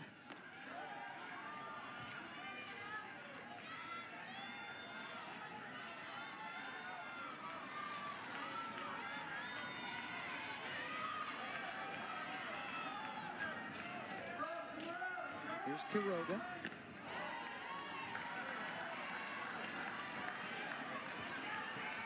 The experience of this Texas lineup showing just about everybody back from their World Series team a year ago. Lost a couple of good arms, lost their starting shortstop to injury, Vivi Martinez. Really took one on the chin yesterday. Did not look like themselves in a 7-2 loss, and then falling behind today 8-0. And you know what they like to say in Austin, Texas fight. True that. Ground ball, Garcia will go to second. But 2 more in as Texas ties it up. Katie Stewart, the sophomore, 12th home run of the season. It's a big one, 251 feet. We got a tie ball game here in the 5th. Dare cross that Red River gingerly, depending on whichever direction you're going. That's right. And Texas has stormed all the way back to tie this game at 8-all into the bottom of the 5th after trailing 8-zip. Isn't this what you would expect when these two clubs get together? This feels a little bit more like it, right? Feels like mayhem in April. We're starting early this year. Well, and fight. I mean, that's the biggest thing. You know, seeing Oklahoma and what they continue to do, but also seeing Texas respond. Abby Dayton, it's 8-9 and 1.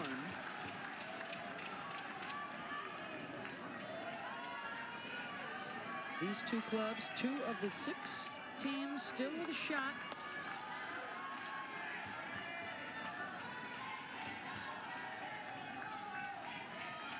Oklahoma in the driver's seat, though. A game and a half up on A&M, 2 games up on Texas and Tennessee.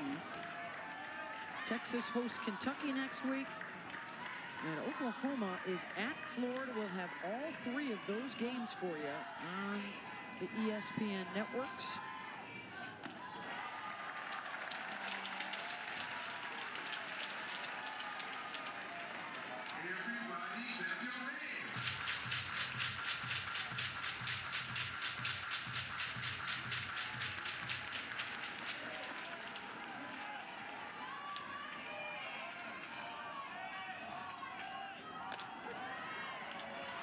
Full count. Texas A&M a winner over Arkansas today. Mississippi State takes the series against Kentucky. Tennessee leads Ole Miss 6-1, and South Carolina leads Auburn 4-1 elsewhere around the SEC. Oregon a winner over Indiana, so they will stay in first place in the Big Ten.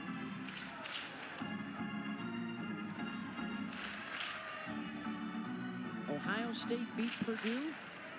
Keep the Buckeyes on that host bubble list for a regional. They're knocking on that door. And knocking home runs out of the park as well.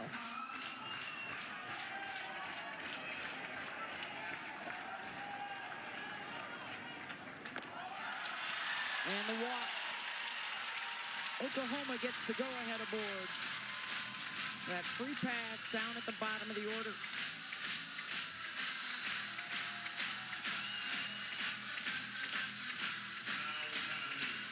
Fifth walk of the game given up by the Longhorns.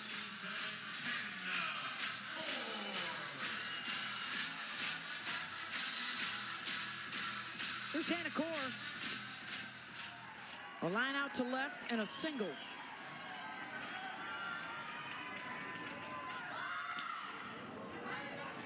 Trying to put down the sacrifice.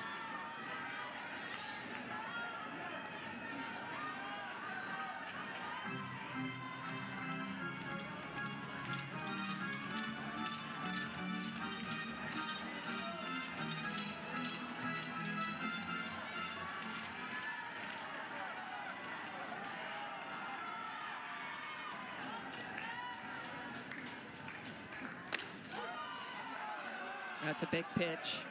After a bunt, foul, come back and hammer on the inner half and pick up the second strike of the at-bat.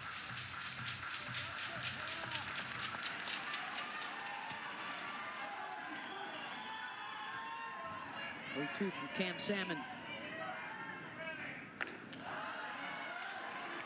Just missed away. Something you'll see too with these Sooners, how comfortable they are with 2 strikes, taking the pitch that's maybe just off the plate, barely a ball. Usually you'll see more chase. They're so patient even with 2 strikes. Got her with the changeup. 1 down. Well, that pitch has been very effective today. Again, it's all about the speed differential. 45 miles an hour, just drops it off. Look at the way it's got that backward spin. So that's a flip change. She's going to lead with the pinky. Knee buckling Hannah Core. And swings through a big first out of the inning, non-productive. Here's Cassidy Pickering at the top. A walk, a single, and a strikeout.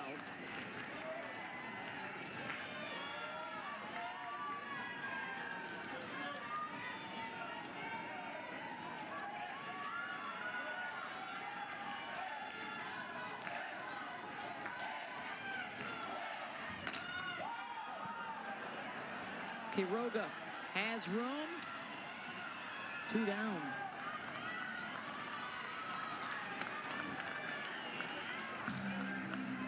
So the next 2 up are the home run hitters. Gabby Garcia, a 3-run shot and an RBI single today.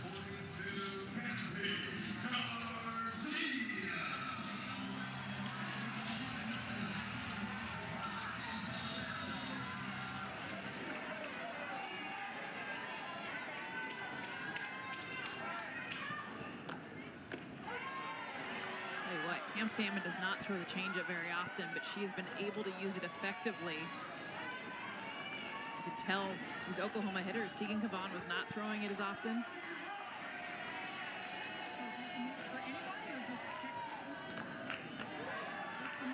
And to your point, Jess, is that Cavans is almost more off-speed at like 61 miles an hour. I think some pitchers have to go back to a pure changeup. Pure changeups are in the high 40s to low 50s. That you need that 20% to 22% velocity differential to really knee buckle hitters.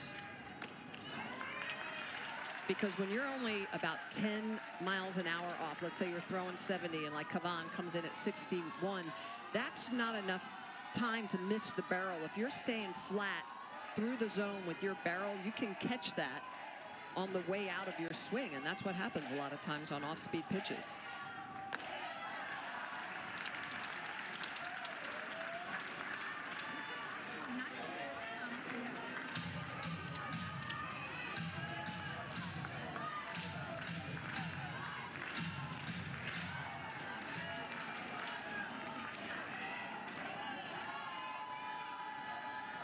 The 3-1.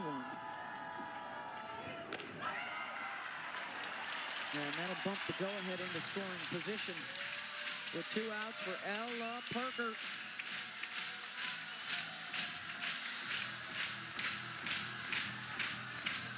Ella Parker, 2 days, 2 home runs.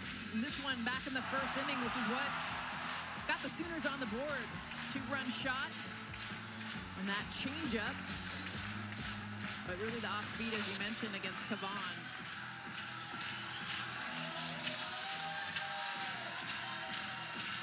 And a long conversation here with Patty Rue Taylor and Salmon on how to pitch to Parker.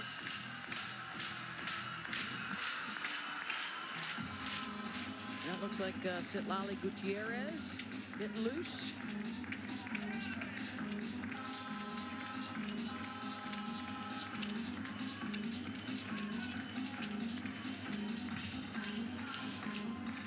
Ella's batting .500 in this series with a couple of home runs.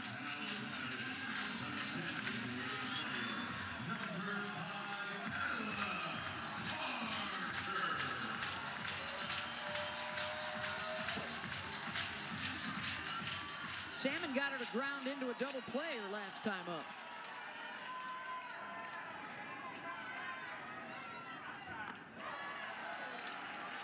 Rise is high.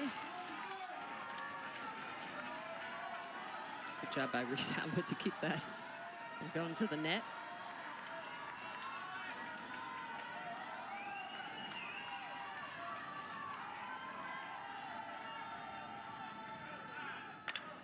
Parker got her to reach for it. Pops it up. Good calling for it. And she's got it. Cam Salmon solid in relief. Even through 5. Check out the game summary. Oklahoma led this thing 8-0. And Texas, a huge 6-run 4th inning, changed the course of events. 4 different Sooner pitchers have been out in the circle. Most of their runs scored with the home run balls, and for the Longhorns, death by singles. They just kept firing in the one-baggers in that 6th inning, and then the 2-run home run in the 5th to tie it up off the bat of Katie Stewart. So here we go into the 6th. 9 and then the top of the order as Texas tries to salvage a win in the series. They have not won here in Norman in 11 years.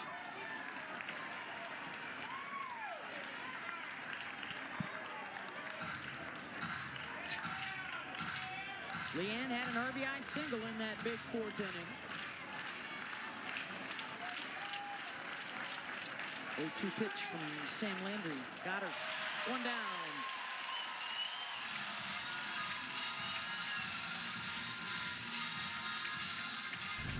Landry's starting to really spin that rise ball at the top of the zone. You can see the way she cups and gets underneath that pitch, kind of gets that wrist almost off to the side. Good late sharp movement on that rise ball. Trying to get that first win here since 2014 for Texas. And for OU, looking for a 5th straight home sweep for the Horns. Give themselves a little breathing room in first place in the SEC. After Texas A&M's win this afternoon, they are a game up on the Aggies. 2 on Texas and Tennessee.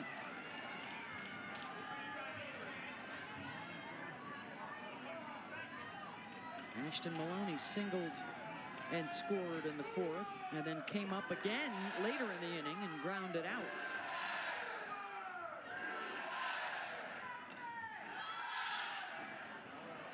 Fouls off the jam job.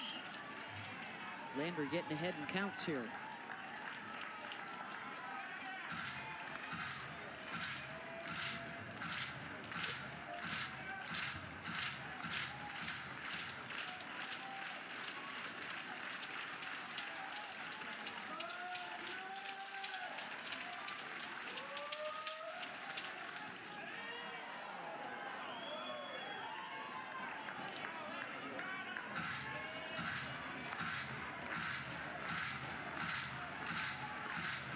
They're pretty stingy late in games. Second fewest in D1. Runs allowed in the 6th or 7th.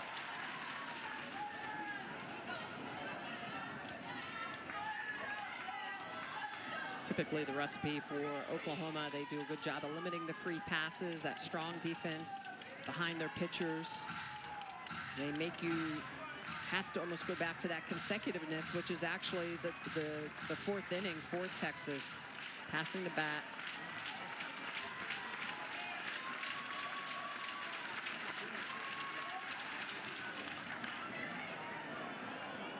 Fouled away by Maloney. Maloney shaking her head, that rise ball. Getting chased from these Texas hitters, especially when you're running through the box trying to use the ground. The last thing you need is a rise ball out of the zone. Induces more of a fly out than a ground ball.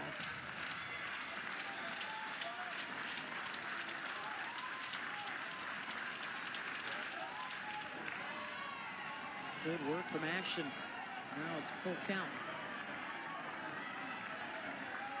Yeah, it was down early in this count. Has worked it back to full.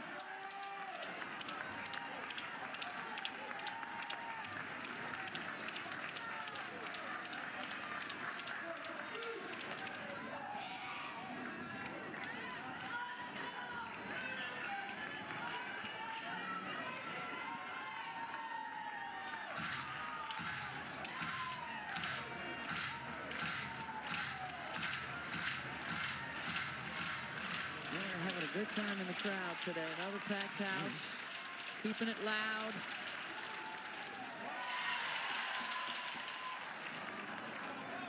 Just gets a piece of that changeup.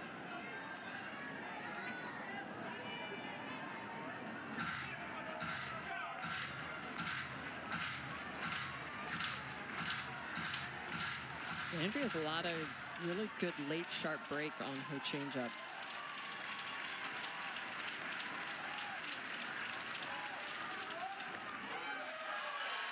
Strike 3. Back to back for Landry, 2 down.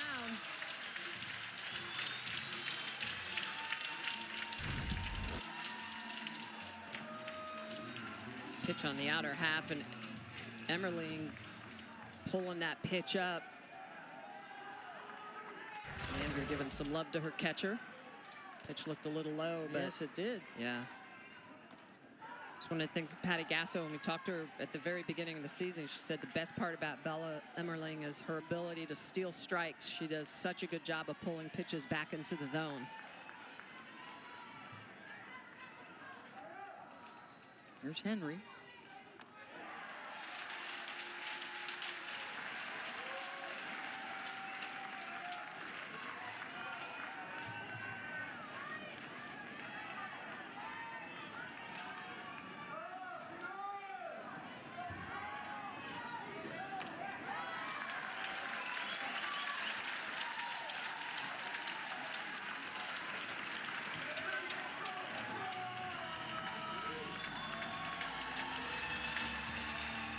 Another 2-strike count.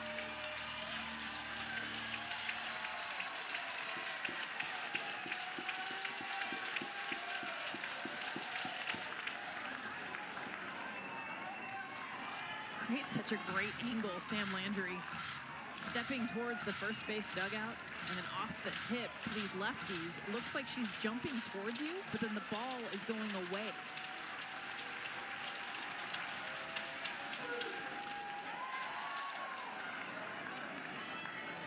Henry stays alive. Yeah, she does a good job of using those angles, so it's not just the movement of the pitch, it's the angle of approach to the plate. She doesn't do it on all of them. It's really just that screwball or whatever the pitch is that's spinning away.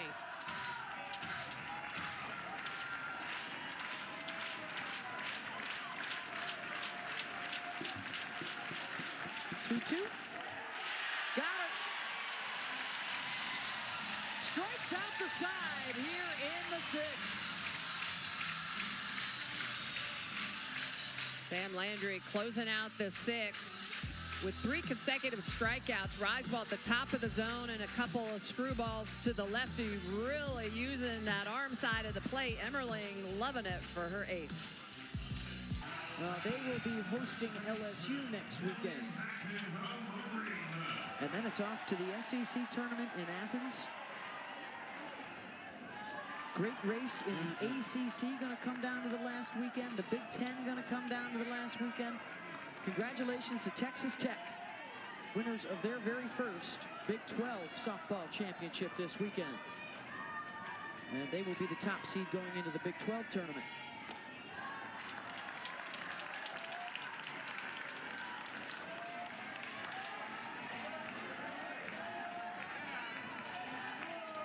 Salmon to face 4, 5, and 6. The Sooners trying to grab a lead to take into the 7th inning and put Texas up against it.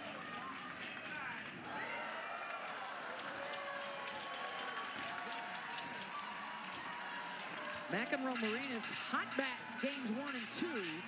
She's 0 for 3 today. 3-0 count here. Salmon was able to work around a couple of walks last inning.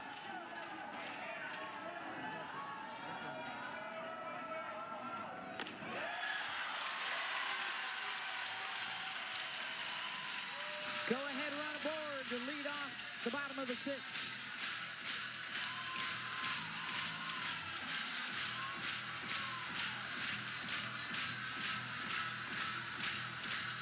For those of you looking for Texas A&M and Texas baseball, that game's going on over on ESPN News and on the app. We'll get you there at the conclusion of this matchup. Boone, Brito, and May, the alums cheering on their team.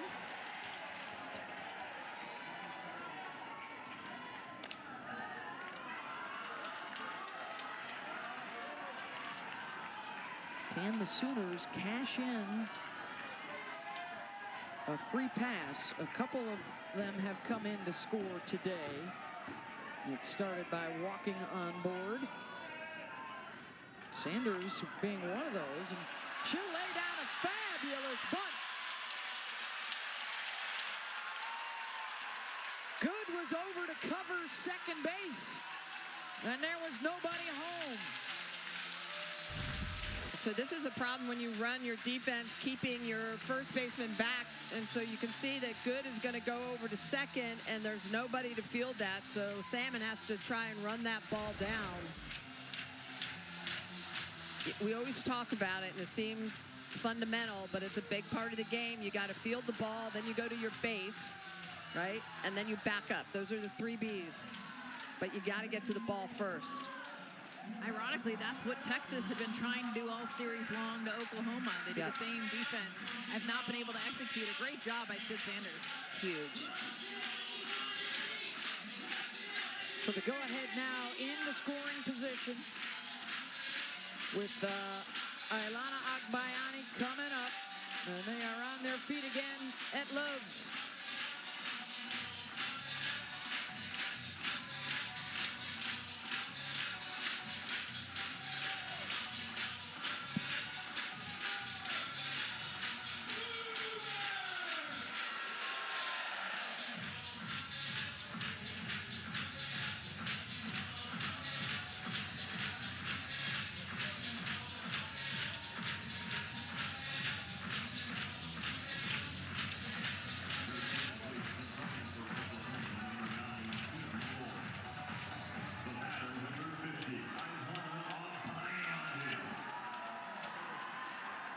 Bayani with a couple on base, nobody out.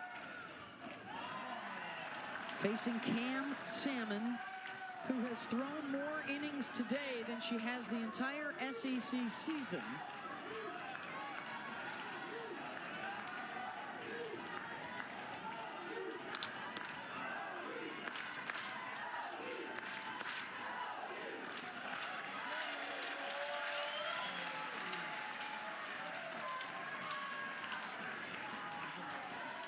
Doubled and then singled her last 2 times up, and now Mike White's out of the dugout. And now they might make a move here in the circle. Yeah, I think he has to. At this point, Salmon, her control is starting to fall apart a little bit. Wouldn't be surprised if we see Sitlali coming in. Gutierrez. She's been getting a lot of work out of the bullpen this year for Texas, and it will be Sitlali Gutierrez trying to keep this score even. 5-8. All the RPI top 25 wins, they're amongst the best in the country, proving they can beat the best to try and be the best. And here's Sitlali Gutierrez out of the bullpen. Go-ahead run at second base with nobody out for the Sooners here in the bottom of the 6th. Sooners going for the sweep of the series. Texas has not won here in 11 years. Smitty's so unusual to come in mid-count, too. I can't imagine 2-0 count. She's coming in the middle of an at-bat. Yeah, it's tough. And 2 straight balls to load the bases for Bella Emmerling. To your point, Jess, it's, you know, you need all those balls. You need those 4 balls to be able to work around hitters to get those strikes and get those outs. 8th free pass of the game for this Texas pitching staff. And is this the 4th time, I think, combined for the 2 teams today that somebody's got a shot at a slam? Bases loaded. Emmerling just a bit underneath it, but deep enough to score the go-ahead run for Oklahoma.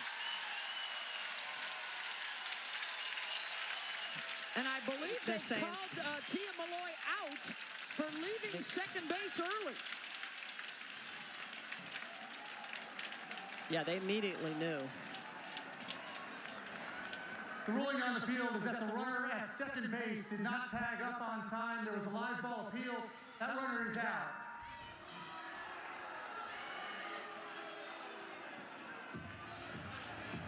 That would be the 2nd out of the inning. Yeah, so Marinas is going to tag up and score. She did tag, but did she leave early? Right. She definitely got back to the back.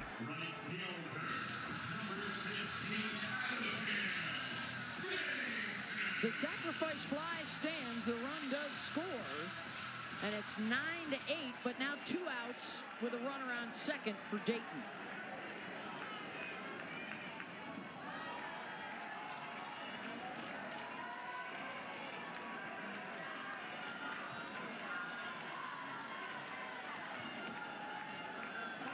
Dayton had a double to drive in a run against Gutierrez in game 1 a couple nights ago. She has already laid down a squeeze bunt to score a run in the 3rd and has been on base all 3 times she's come up.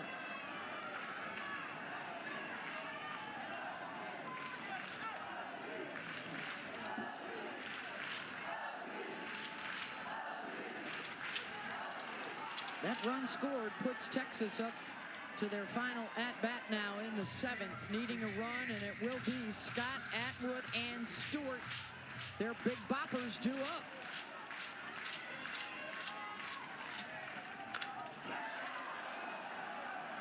Out to left center, and under it is Caden Henry. 9-8 Oklahoma. Scott and the Longhorns will try and match it next. What a game here in Norman. A run across in the 6th for Oklahoma to grab the lead. And for Texas, nobody they'd want better coming up than the heart of their orders, Scott, Atwood, and Stewart. They are hitting 500 on the day and have driven in 4. Stewart, a 2-run home run for a Texas team that trailed 8-0 and came back to tie it up and now face a deficit again with 3 outs to work with or they get swept.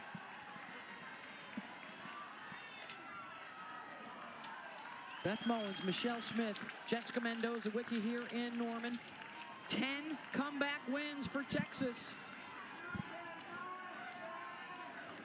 Can they make it 11? Yeah, just that one blown lead for Oklahoma. And I can promise you, if Patty Gasso had to pick between a run rule win today or this result where it's back and forth late in the game, she'd rather pick this, because you know it doesn't get easier from here on out for the rest of the season. It gets harder, and for this young team, games like this are invaluable. Maybe not so much for the fans and for the indigestion. Or the relief pitchers.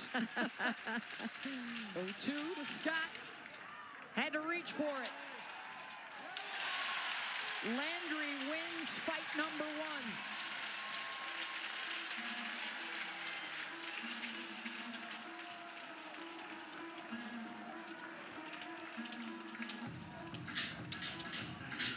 Atwood trying to erase some frustration in her career against the Sooners.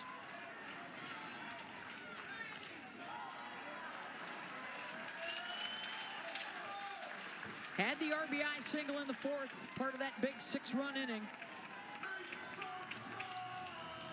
She has been better in this series than in previous years. But they've still just kept her to singles. Balls on the ground.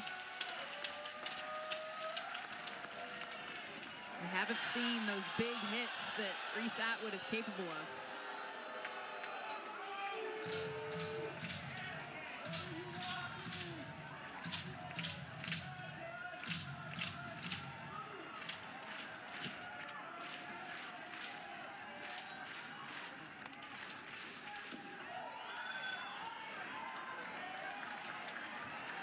Two and 1.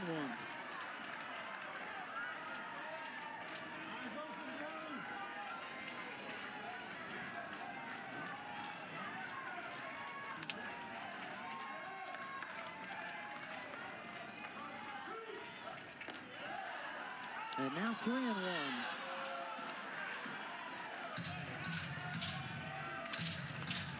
With the home run hitting Katie Stewart on deck, possibly representing the go-ahead.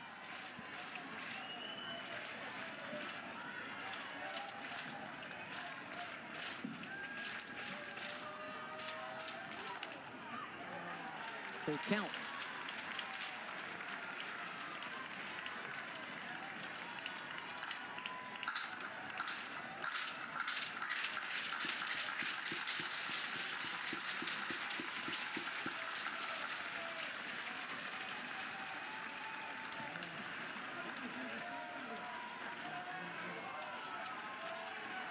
A little bit of self-talk for Reese Atwood.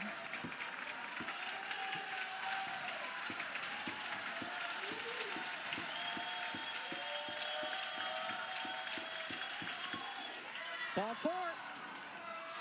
Tying run aboard with 1 out. And this is what Katie Stewart did last time up.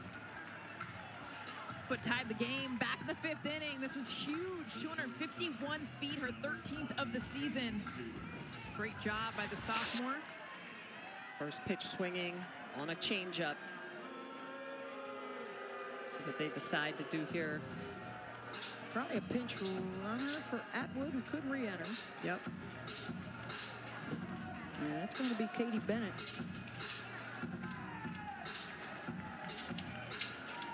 Sure, Katie was watching the costly mistake in the bottom half of the 6th by an Oklahoma pinch runner. Cost them a run.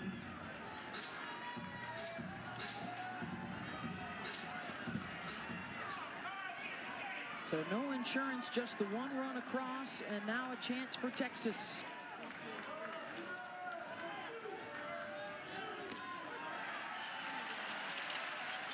Strike one. Yeah, I figured they were going to come hard underneath the hands, not going to come back to that changeup. We'll see if they give any to Katie Stewart at all.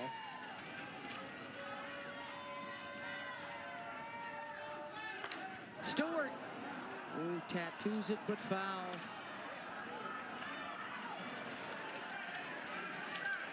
That wasn't too fitty, but it would have been far enough if it had it stayed fair. And a sigh of relief from the nearly 5,000 Sooner faithful on hand. She was all over the rise ball. She wanted something up in the zone. Now looking at an 0-2. Swing and a miss. 2 down.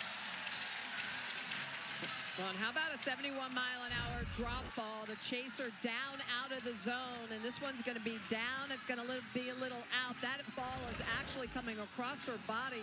A little bit of curve, a little bit of drop to that. Huge strikeout, 6th of the day for Landry.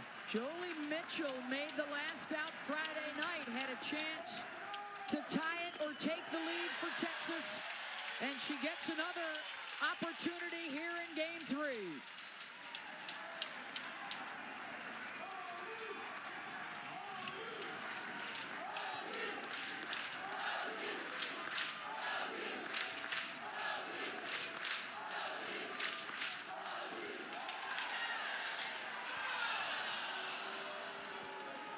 Don't be alarmed if you're getting loud environment alerts on your Apple Watches right now. That's just Texas and OU, toe-to-toe.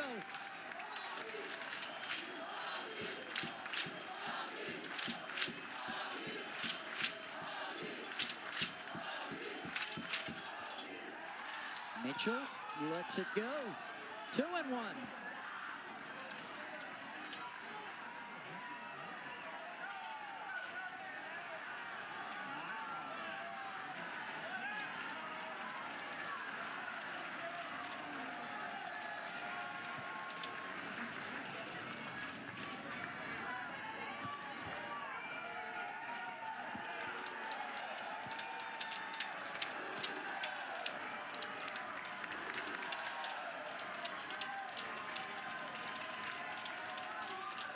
Mitchell grounds it to short. Garcia over to first.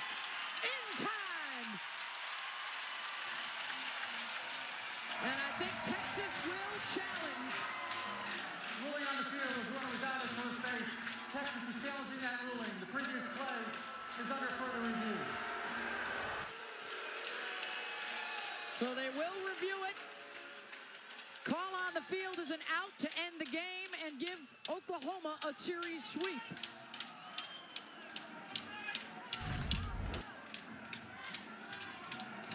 Gabby Garcia with the long throw back across her body. Mitchell doing a good job of getting down that line. I think they just get it. After review, ruling on the field is upheld. Runners out, that's the ball game. Oklahoma wins it with a run in the bottom of the 6th. 9-8, they sweep Texas to take over first place in the SEC with 1 weekend remaining.